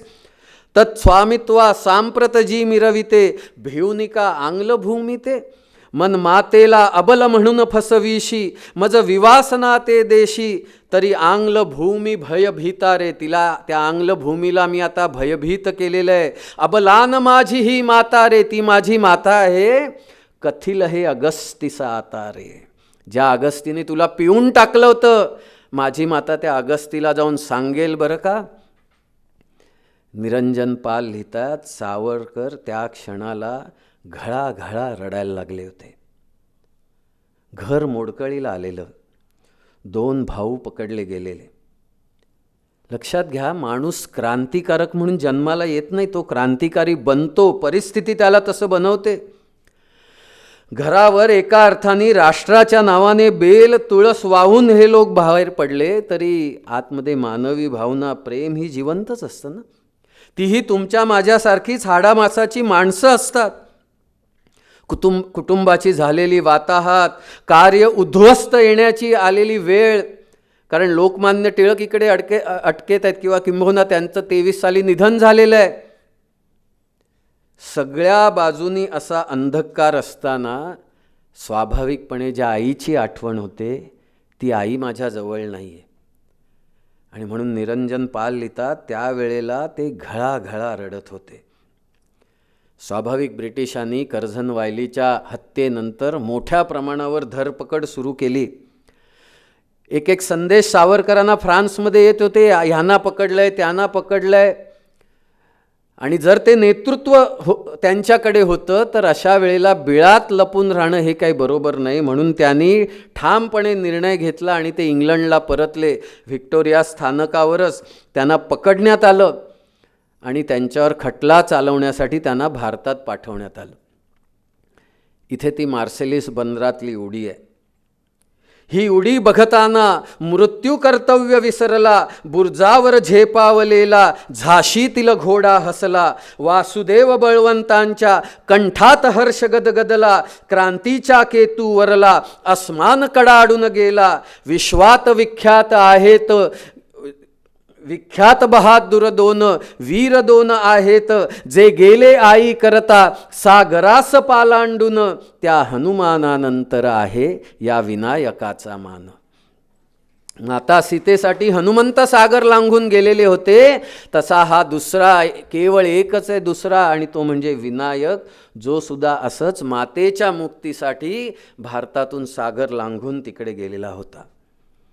त्या छोट्याशा पॉटहोलमधून, म्हणजे पार्थ बावस्करांनी त्याची मोजमापं दिलेली आहेत. सावरकरांची छाती 32-34 इंच असेल, तसे ते शिडशिडीत होते, आणि ते पॉट होल काहीतरी 12 इंचाचं वगैरे होतं.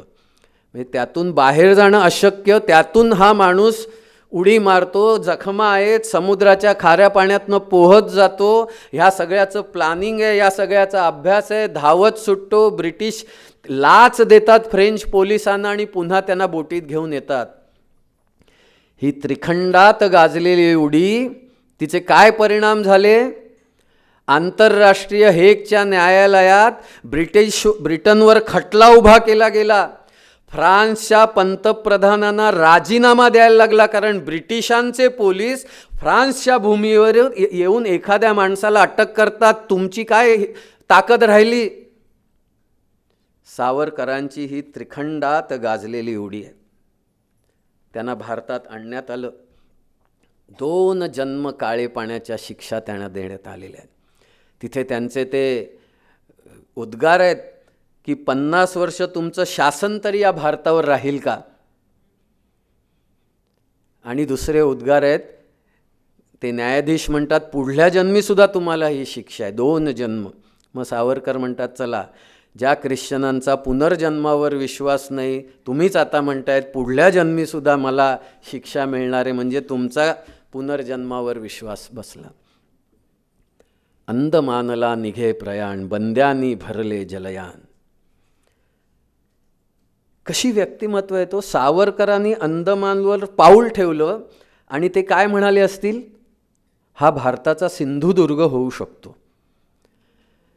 म्हणजे डोळ्यापुढे देशाची संरक्षण सिद्धता. महाराजांनी जसा सिंधुदुर्ग उभा केला समुद्रावर सत्ता गाजवण्यासाठी, तसं अंदमान भविष्यातला भारताचा सिंधुदुर्ग होऊ शकतो. तिथे नाविक तळ आता लक्षद्वीपला आपण पुढे उभा करतोय.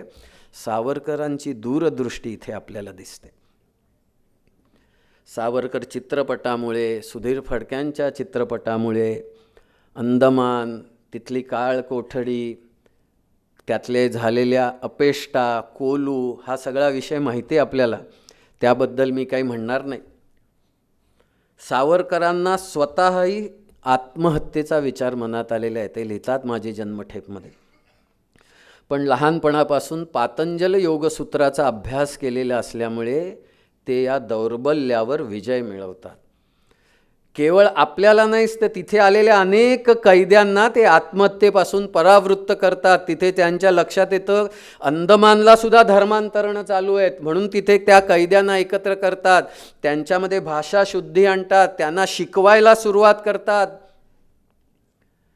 अंदमानला जर आपण कधी गेलो असेल तर तिथे बघतो आपण की जिथे फाशी दिलं जातं, सावरकरांना ते दिसलं पाहिजे अशीच त्यांची कोठडी होती, ती व्यवस्था केलेली होती. अशा या परिस्थितीमध्ये सुद्धा हा माणूस कमला नावाचं 6000 ओळींचं काव्य तिथे लिहितो. भिंतीवर लिहितात कोळशानी, खेळ्यांनी. तिथे डांबर लावलं जातं, त्याच्यावर परत पुढली पानं. बाहेर परत आल्यावर ते जसंच्या तसं आठवून काव्य पुन्हा लिहिणं. काय स्मरणशक्ती आहे! हे कालजयी सावरकर मुलांकडे आपण नेले पाहिजे. सावरकर तिथल्या बंदिवासांना सांगतात की या ज्या अपेष्ट आहेत त्या सहन करण्याने उद्या अंदमान तीर्थ होईल. ते खरंच आज तीर्थ झालेलं आहे. सावरकरांचे हे शब्द आहेत. नेताजी सुभाषचंद्र जेव्हा आझाद हिंद फौज घेऊन अंदमानात आले, त्यांनी अंदमान मुक्त केलं. सावरकरांच्या कोठडीत गेल्यावर स्तिमित होऊन ते काय म्हणाले, इतक्या गरमीमध्ये आम्ही कासावीस झालो, तिथे हा महापुरुष कठोर शिक्षा भोगताना कमला काव्य भिंतीवर कोरत होता. केवळ अशक्य. हे नेताजींचे शब्द आहेत. अखेर या यमन यातनांवर विजय मिळवून 1921 साली ते भारतात परत आले आणि 23 साली त्यांना रत्नागिरीत स्थानबद्धतेत ठेवण्यात आलं. सावरकर गमतीत म्हणायचे, मगाशी आपण त्यांची मार्सेलिस बंदरातली उडी ऐकली की सावरकर म्हणायचे, एक वेळ माझी मार्सेलिस बंदरातली उडी विसरलात तरी चालेल, पण रत्नागिरीतल्या सुधारणा मात्र आयुष्यात विसरू नका. समाज सुधारणेला ते किती महत्त्व देत होते हे आपल्या पुढे येतं. हिंदू राष्ट्र, हिंदू धर्म याच्या अधोगतीस मुख्य कारण आपल्यातली छुआछूत, स्पृश्यास्पृश्यता आहे आणि त्यावर कृतीतून प्रहार करायला त्यांनी रत्नागिरीमध्ये सुरुवात केली. 7 बंद्या आपण मोडल्या पाहिजेत असं सावरकर म्हणायचे. जात्युच्छेदक निबंध हे पुस्तक मुळातून वाचण्यासारखं आहे. ब्राह्मण आणि ब्राह्मण्य, ब्राह्मण श्रेष्ठ, इतर कनिष्ठ, ह्यातल्या चुका कशा झाल्या, मुळात तो भाव कशामुळे आला. एक 10 वर्षापूर्वी मी इंडोनेशियामध्ये विश्व हिंदू परिषदेचा वर्ग घ्यायला गेलो होतो, बालीमध्ये. 99% हिंदू आहेत, 95% बालीमध्ये. आजही बालीमध्ये कर्म आधारित वर्णव्यवस्था आहे. आजही म्हणजे तिथे शिक्षक आहे, त्याचा मुलगा जर व्यवसाय त्यांनी सुरू केला तर वडील ब्राह्मण, मुलगा वैश्य होतो. त्याचा मुलगा जर पोलीस झाला तर आजोबा ब्राह्मण, मुलगा वैश्य आणि नातू क्षत्रिय होतो. आपल्या धर्मामध्ये हीच कल्पना कर्म आधारित व्यवस्था होती. दुर्दैवाने ती जन्म आधारित झाली. त्याच्यामुळे आपल्या धर्माची, देशाची अधोगती झाली. याच आपल्या हिंदू कॉलनीमध्ये रात्री 12:30 वाजता बाबासाहेब आंबेडकरांना त्या पारशी गृहस्थांनी घराबाहेर काढलं. भर पावसामध्ये वर्णन केलेलं आहे, त्या काळात त्यांच्यासारखा शिकलेला, त्यांच्या एवढा शिकलेला एकही ब्राह्मण भारतात नव्हता. शिक्षणाने माणूस ब्राह्मण होतो, जन्माने नाही. पण दुर्दैवाने आपल्या देशात आंबेडकरांना हे सहन करायला लागलं. ज्या नाशिकच्या काळ्यारामाच्या देवळात कुत्रा जाऊ शकत होता, तिथे तुमच्या माझ्यासारखा 2 हात 2 पाय असलेला एखादा अस्पृश्य जातीचा माणूस जाऊ शकत नव्हता. आंबेडकरांच्या पाठीशी इथे सावरकर उभे राहिलेले आहेत. चौदार तळ्याचा सत्याग्रह असेल, काळ्यारामाचा सत्याग्रह असेल, सावरकरांनी आंबेडकरांना या बाबतीमध्ये पाठिंबा दिलेला होता. वेदोक्त बंदी, इतरे जनांना वेद म्हणण्याचा अधिकार नाही. विश्व हिंदू परिषदेला सुद्धा काही वर्षापूर्वी तामिळनाडूमध्ये सगळ्या शंकरांच्या समोर महिलांच्या मुखाने वेदपठण आपण केलं. कोणीही शंकराचार्यांनी आक्षेप घेतला नाही. नाही तर महिलांना सुद्धा तो अधिकार नाही, अशी काही वर्षांपूर्वीची आपल्या देशातली पद्धती आहे.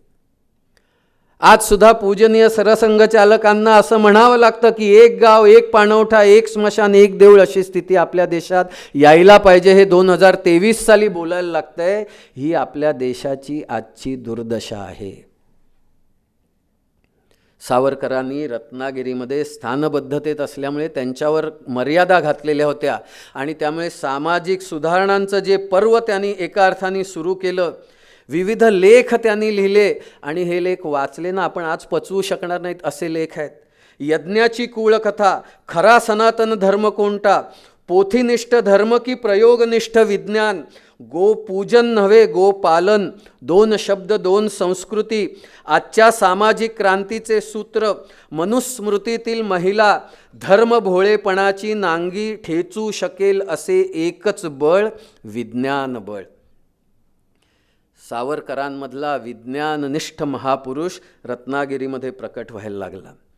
त्यांनी स्पृश्य अस्पृश्यांची सहभोजने घडवून आणली. म्हणजे सावरकरांना अनेक ठिकाणी बोलावणी यायची. सावरकर अट घालायचे, त्या जेवणामध्ये महार असतील माझ्या बाजूला तरच मी जेवायला येईन, आणि लोकांना हे करायला सावरकर लावायचे. हळदी कुंकवाला त्यांच्या पत्नी जायच्या तेव्हा त्यांच्याबरोबर 5 अंत्यज जातीतल्या महिला असायच्या. त्या घरात त्यांना घेऊन जायच्या, त्यांच्या हाताने हळदी कुंकू लावून घ्यायच्या आणि ह्या स्वतः त्यांना हळदी कुंकू लावायच्या. प्रत्यक्ष कृतीतून हे समाजापुढे दाखवण्याची गरज असते. महाजनो येन गतः सपंथः असं आपल्याकडे सांगितलेलंच आहे.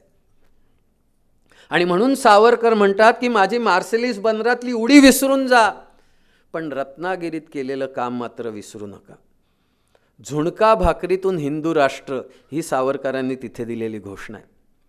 भागोजी किरांच्या मदतीने प्रत्यक्ष शंकराचार्य कुर्तकोटी स्वामींच्या उपस्थितीत एका अस्पृश्याच्या हस्ते मूर्तीची प्रतिष्ठापना करून पतितपावन मंदिराची स्थापना सावरकरांनी रत्नागिरीत केलेली आहे. त्या काळच्या रत्नागिरीतल्या गणेशोत्सवांमध्ये भंगीबुवांची कीर्तनं सावरकर करायला लावायचे. एक प्रख्यात बुवांना त्यांनी तयार केलं होतं जे भंगी समाजाचे होते. आजच्या काळातही या गोष्टी करायला दुर्दैवाने आपण विचार करू ना. खरंच सावरकर किती पुढे जाऊन विचार करत होते, किंबहुना किती सुधारणावादी होते. अशा सावरकरांना आज त्यांच्यावर बोटं उचलली जात आहेत. आपण मुलांपुढे हे नेण्याची गरज आहे. उत्तर क्रिया हे सावरकरांनी एक लिहिलेलं नाटक आहे. काय नाटकातला प्रसंग आहे, यूट्यूबवर मुद्दामून आज टाका तुम्ही. शनिवार वाड्याच्या बाहेर एक केशवपन केलेली विधवा स्त्री आलेली आहे आणि ती शनिवार वाड्याच्या पहारेकऱ्यांना सांगते मला श्राद्धासाठी भट हवाय. मग ते पहारेकरी म्हणतात मग इथे कशाला आलीस? मला शनिवार वाड्यातला भट हवाय. नाटकाचं नाव काय? उत्तर क्रिया. पानिपताच्या पराभवानंतरचा हा प्रसंग आहे. माधवराव पेशवा गादीवर बसलेला आहे, थोरले माधवराव. मला शनिवारवाड्यातला भट श्राद्धाच्यासाठी हवाय. शेवटी माधवराव पेशव्यांपर्यंत तो विषय जातो. ते त्या म्हाताऱ्या स्त्रीला येऊन भेटतात. आई काय झालं? मला उत्तर क्रियेसाठी भट हवाय. मी देतो दुसरा भट. नाही मला तूच हवाय.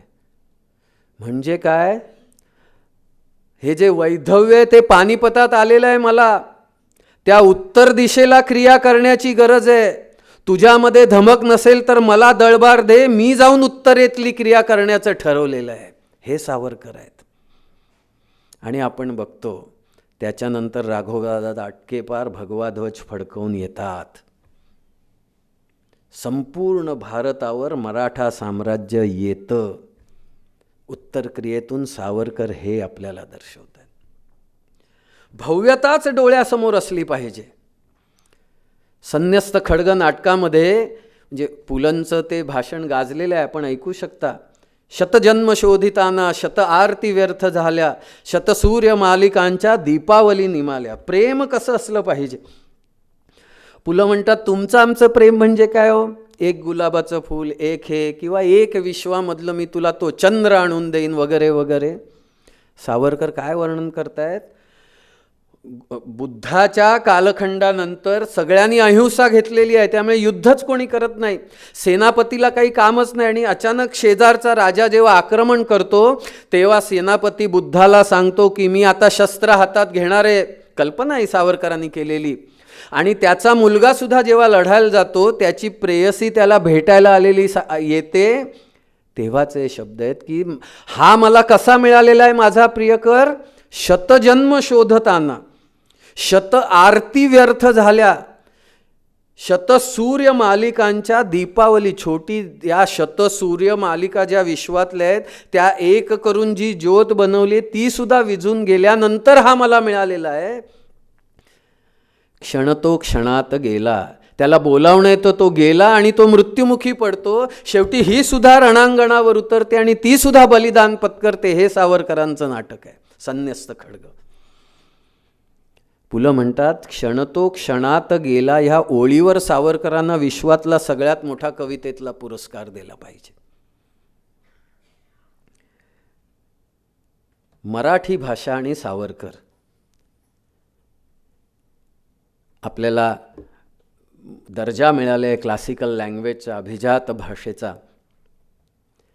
किती शब्द सावरकरांनी दिलेत हो. मी नुसते वाचतो, आपण मनातल्या मनात असू. हे शब्द मराठी भाषेत नव्हते, ते सावरकरांनी जन्माला घातलेले आहेत. दिनांक, वेशभूषा, उपस्थित, महापौर, गणसंख्या, क्रमांक, दिग्दर्शक, प्रतिवृत्त, पर्यवेक्षक, स्तंभ, बोलपट, चित्रपट, नगरपालिका, विश्वस्त, मूल्य, नेपथ्य, मध्यंतर, महापालिका, त्वर्य म्हणजे त्वरित, शुल्क, हुतात्मा, निर्बंध, सार्वमत, नभोवाणी, दूरदर्शन, दूरध्वनी, ध्वनिक्षेपक, विधिमंडळ, अर्थसंकल्प, क्रीडांगण, प्राचार्य, मुख्याध्यापक, संचलन, गतिमान, नेतृत्व, सेवानिवृत्त, वेतन. शब्दांची यादी वाढू शकते. हे सगळे शब्द सावरकरांनी आपल्या भाषेला दिले आहेत, म्हणून त्यांना आपण भाषा प्रभू म्हणतो.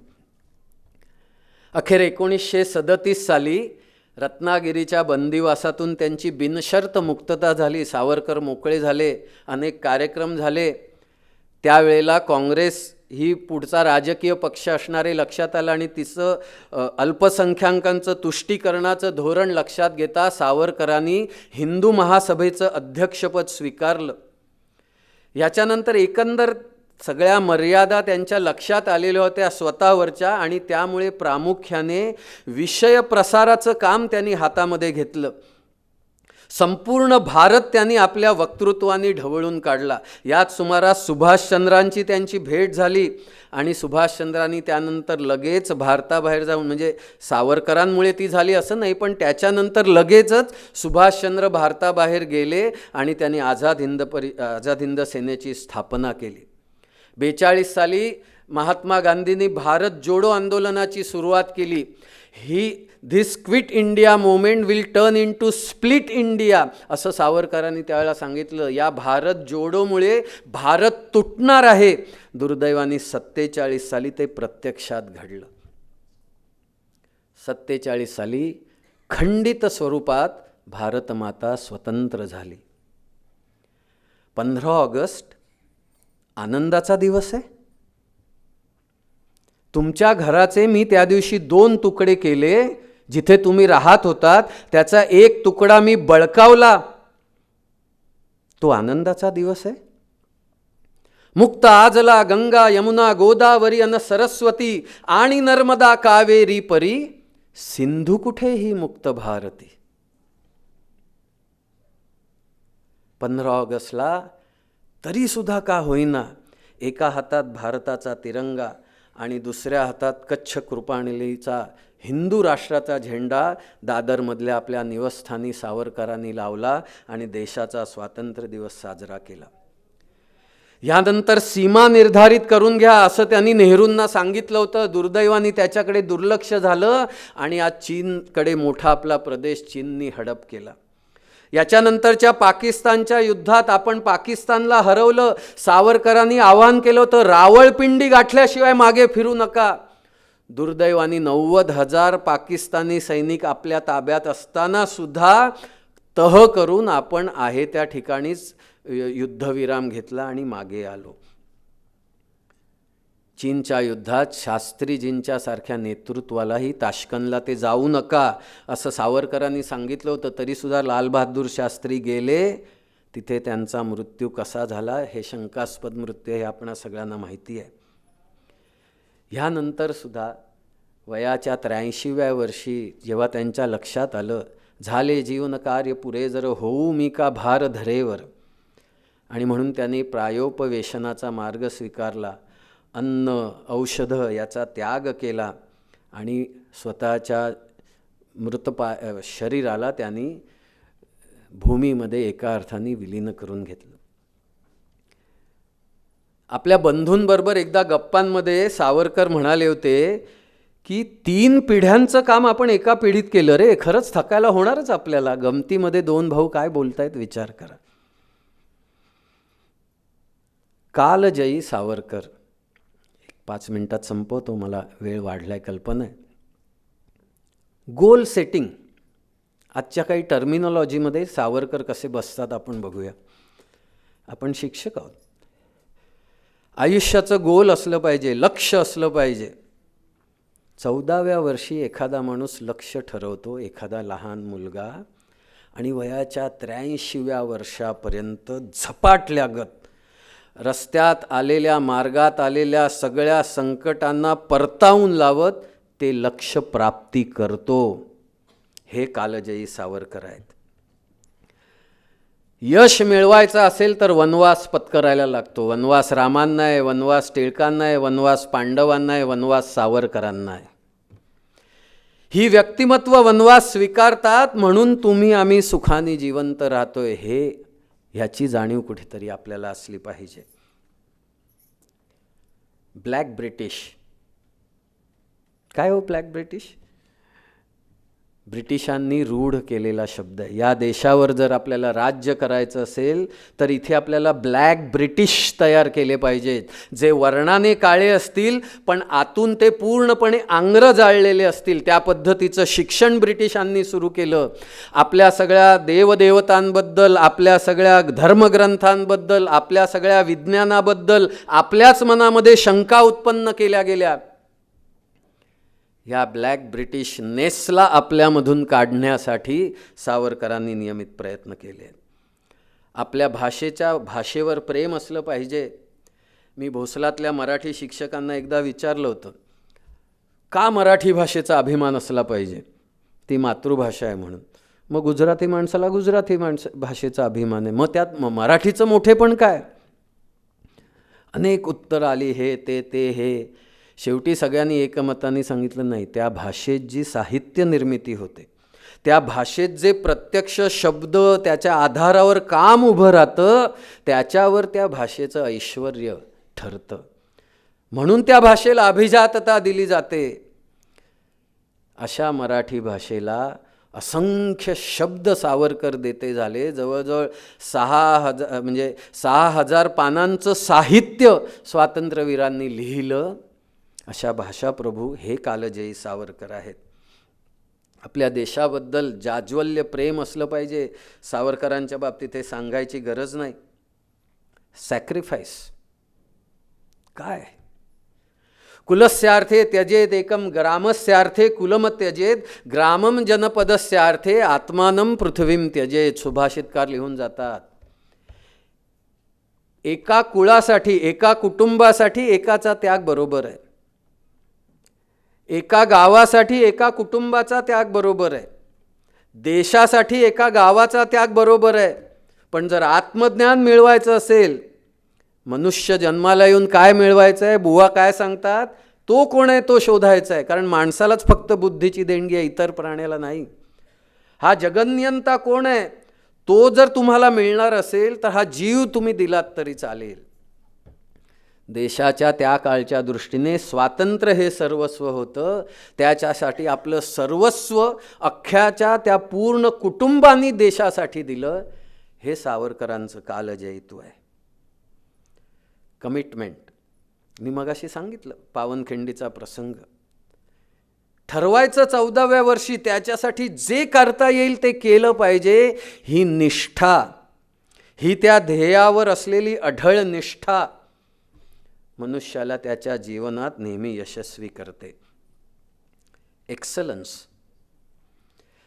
कुठलाही विषय घ्या, सावरकर त्यात उच्च शिखरावर पोचलेले दिसतात. मग ते काव्य असेल, देशभक्ती असेल, क्रांतिकार्य असेल, सुधारणा असेल, वक्तृत्व असेल, साहित्य असेल.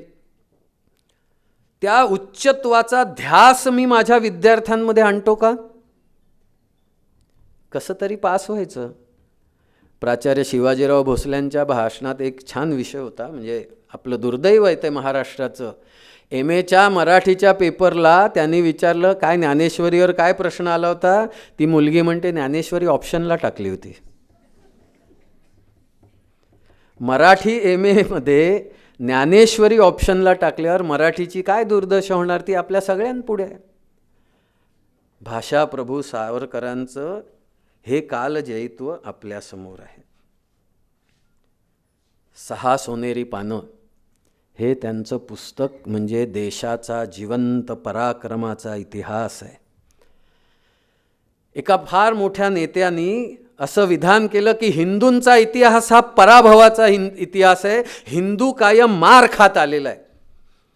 वयाच्या 60व्या वर्षी विनायक दामोदर सावरकर नावाचा व्यक्ती पुस्तक लिहितो 6 सोनेरी पानं. आणि आपल्या देशावर 6 आक्रमणं झाली. ग्रीक, हूण, शक, कुशाण, इस्लाम आणि ख्रिश्चन. आणि सावरकर तो सगळा इतिहास एवढ्या जाड पुस्तकात लिहितात. पहिलं आक्रमण ग्रीकांचं. स्वतःला जगज्जेता म्हणवणारा अलेक्झांडर पंजाबच्या पुढे येऊ शकला नाही, त्याचा पराभव झाला. आपल्या मातृभूमी ग्रीसला सुद्धा तो जिवंत पोचला नाही. रस्त्यात वाळवंटात त्याचा तो मृत्युमुखी पडलेला आहे. अलेक्झांडर भारताला जिंकू शकला नाही. याच्यानंतर शक, कुशाण, हूण ही रानटी टोळ्यांची आक्रमणं देशावर झाली. देशात साधन संपत्ती होती. जगाच्या 40% व्यापार भारत करत होता. आज 0.01% आहे.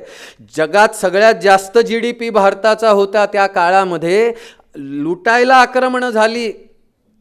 शक, कुशाण, हूण ह्या जाती जगात शिल्लक नाही आहेत. सावरकर सांगतायत हा पराक्रम आहे आमचा. त्यांना आपण खाऊन पचवून टाकलं. आपल्यापैकी कदाचित कोणीतरी मूळ शक, कुशाण, हूण असू शकतात.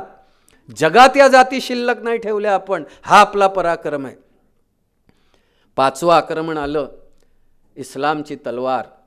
या देशाला दारुले इस्लाम बनवीन अशी प्रतिज्ञा घेऊन निघालेला औरंगजेब त्याचं थडगं या महाराष्ट्रात आपण उभं केलं आहे. सावरकर म्हणतात तेही आक्रमण आम्ही परतावून लावलं.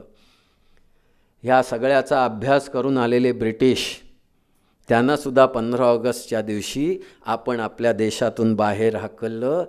सावरकर लिहून जातात 6 सोनेरी पाने या पुस्तकाच्या माध्यमातून, हिंदू कधीही हरला नाही. सावरकरांची फक्त काही वाक्य मी आपल्यापुढे मांडणार आहे आणि शेवटी त्यांचं सिंधू सुक्त आपल्यासमोर सांगतो आणि माझ्या वाणीला विराम देतो.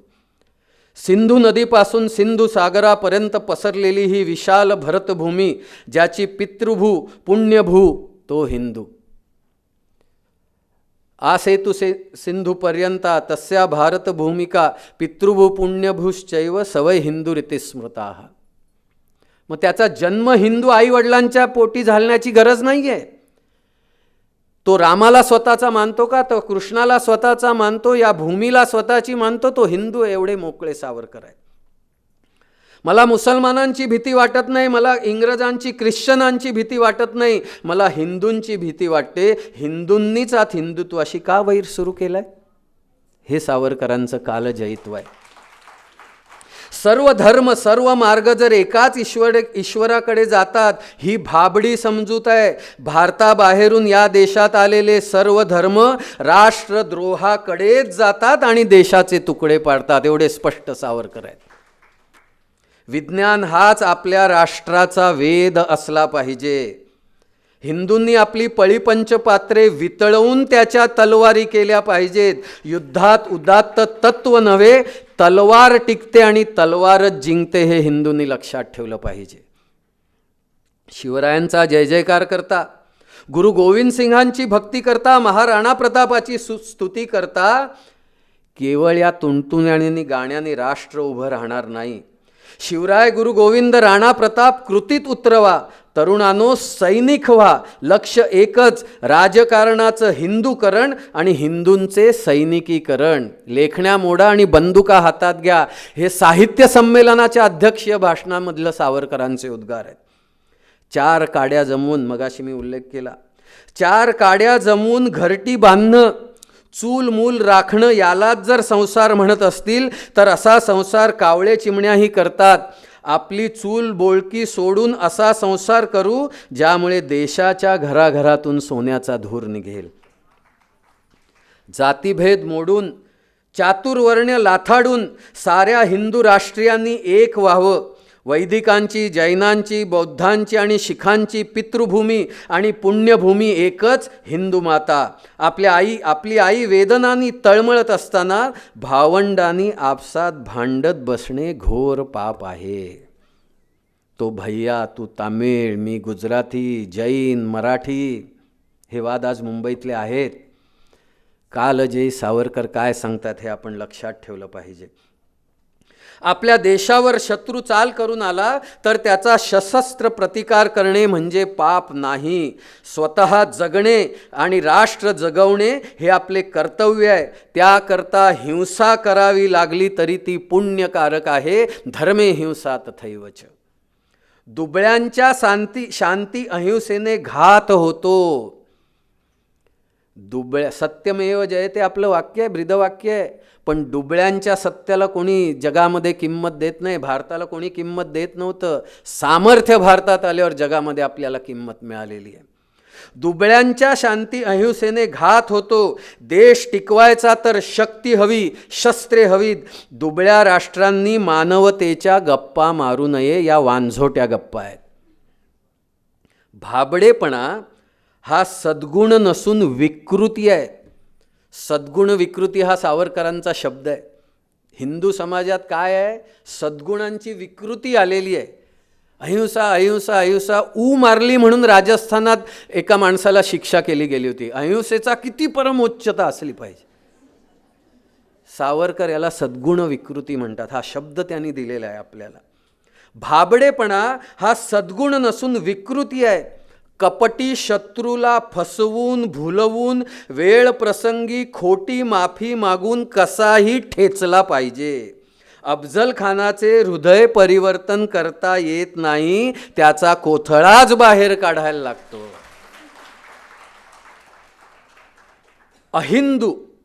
अहिंदू म्हणून प्रत्यक्ष इंद्रपद जरी मिळाले तरी ते लाथाडून शेवटचा हिंदू म्हणून मी मरेन.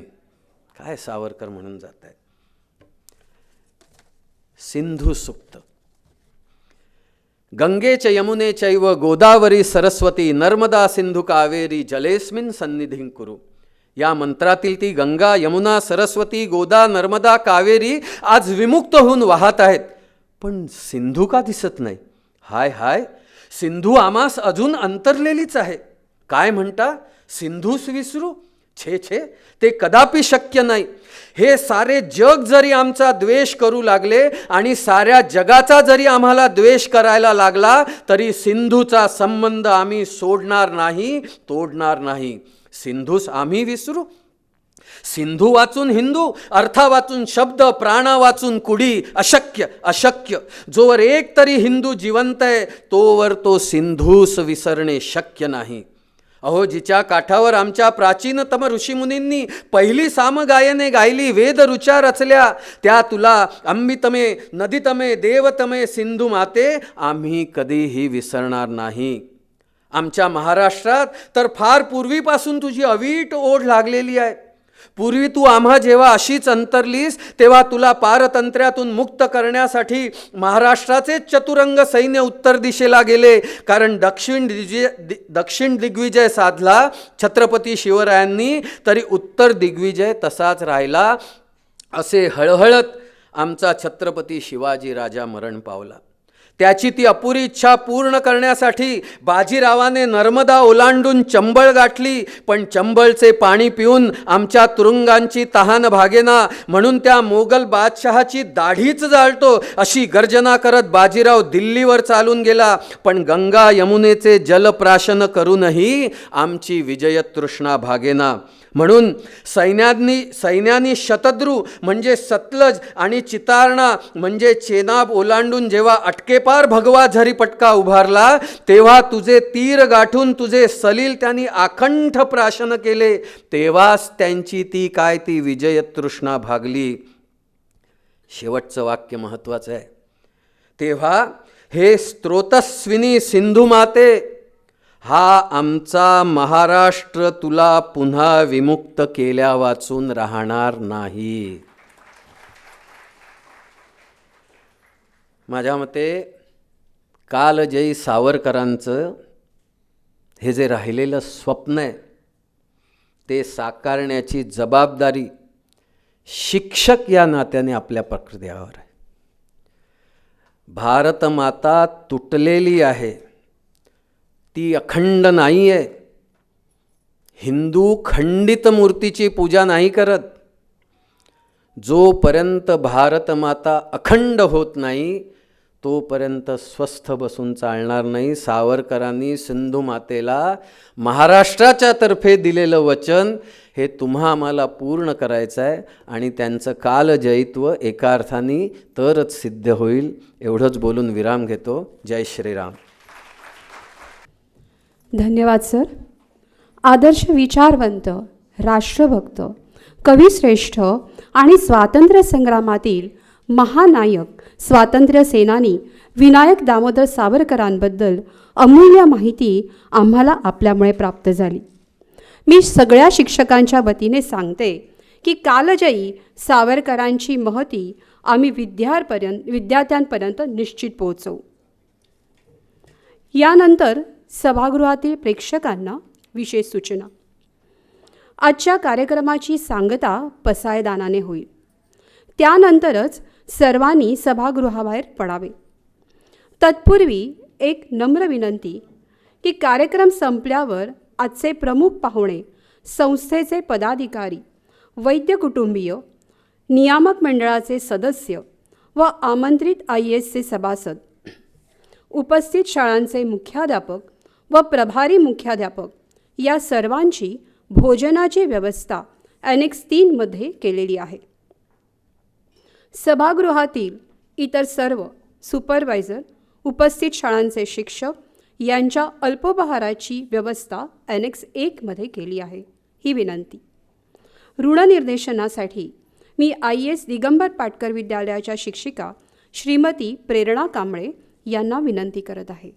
सभागृहात उपस्थित सर्वांना सस्नेह नमस्कार.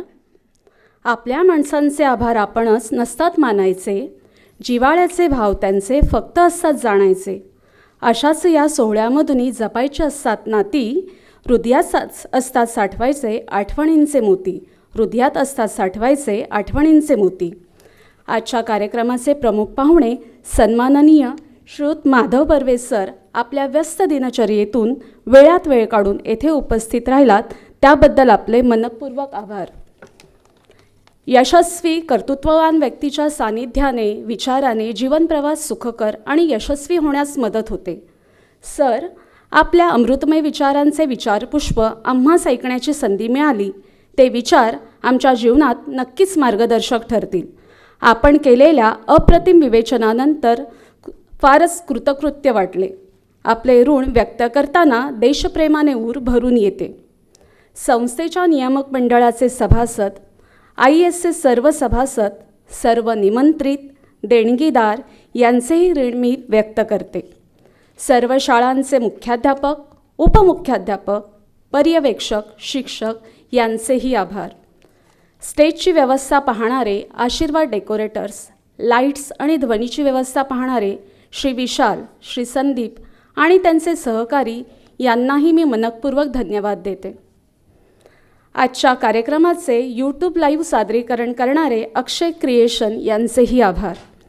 सभागृहात प्रवेश करताना आपण जी सुंदर रांगोळी पाहिलीत ती काढली आहे आमच्या IS दिगंबर पाटकर विद्यालयाच्या शिक्षकांनी. त्यांचेही मनपूर्वक आभार. प्रवेशद्वाराजवळ बँड पथकाने जे सुंदर स्वागत केले ते IS राजा शिवाजी विद्यालयाच्या विद्यार्थ्यांचे कौतुक व त्यांना मार्गदर्शन करणाऱ्या शिक्षकांचेही आभार. कार्यक्रमाची सुरुवात सुमधुर अशा मधुराष्टकमने झाली व सांगता पसायदानाने होणार आहे.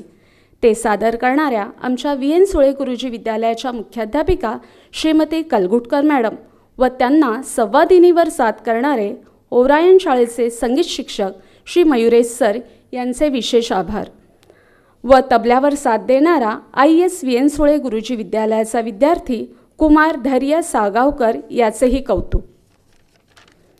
कार्यक्रमानंतर सुग्राज भोजन व अल्पोपहाराची व्यवस्था पाहणारे सतीश कॅस्ट्रस यांचेही मनपूर्वक आभार मानते. आजचा हा कार्यक्रम यशस्वी होण्यासाठी ज्यांनी प्रत्यक्ष व अप्रत्यक्षपणे हातभार लावला आहे त्यांचेही आभार मानते. धन्यवाद. धन्यवाद मॅडम. यानंतर पसायदान सादर करतील IS VN सुळे गुरुजी विद्यालय इंग्रजी माध्यमाच्या मुख्याध्यापिका श्रीमती श्यामल कलगुटकर. धन्यवाद.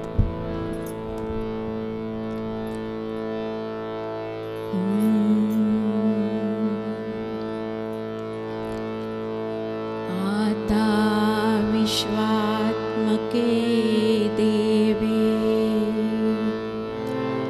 येणे वाग्यज्ञे तोषावे तोषोनी मज द्यावे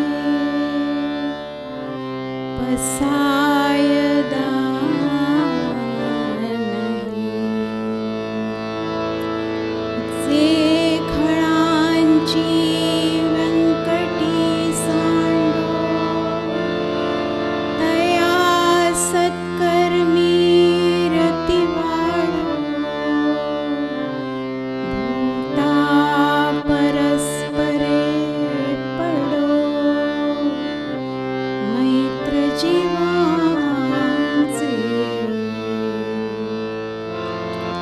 दुरितांचे तिमिर जाओ विश्व स्वधर्म सूर्ये पाहो जो जे वांछील तो ते लाहो प्राणी जात वर्षत सकळ मंगळी ईश्वर निष्ठांची मांदियावी मनवरत भूमंडळी भेट तू भूता चला कल्पतरूंचे आरव चेतना चिंतामणीचे गाव बोलते जे अर्णव पियुषांचे चंद्रमेचे अलांछन मार्तंड जे तापहीन ते सर्वाही सदा सज्जन सोय रे होतो किंबहुना सर्व सुखी पूर्ण हो नीतिही लोकी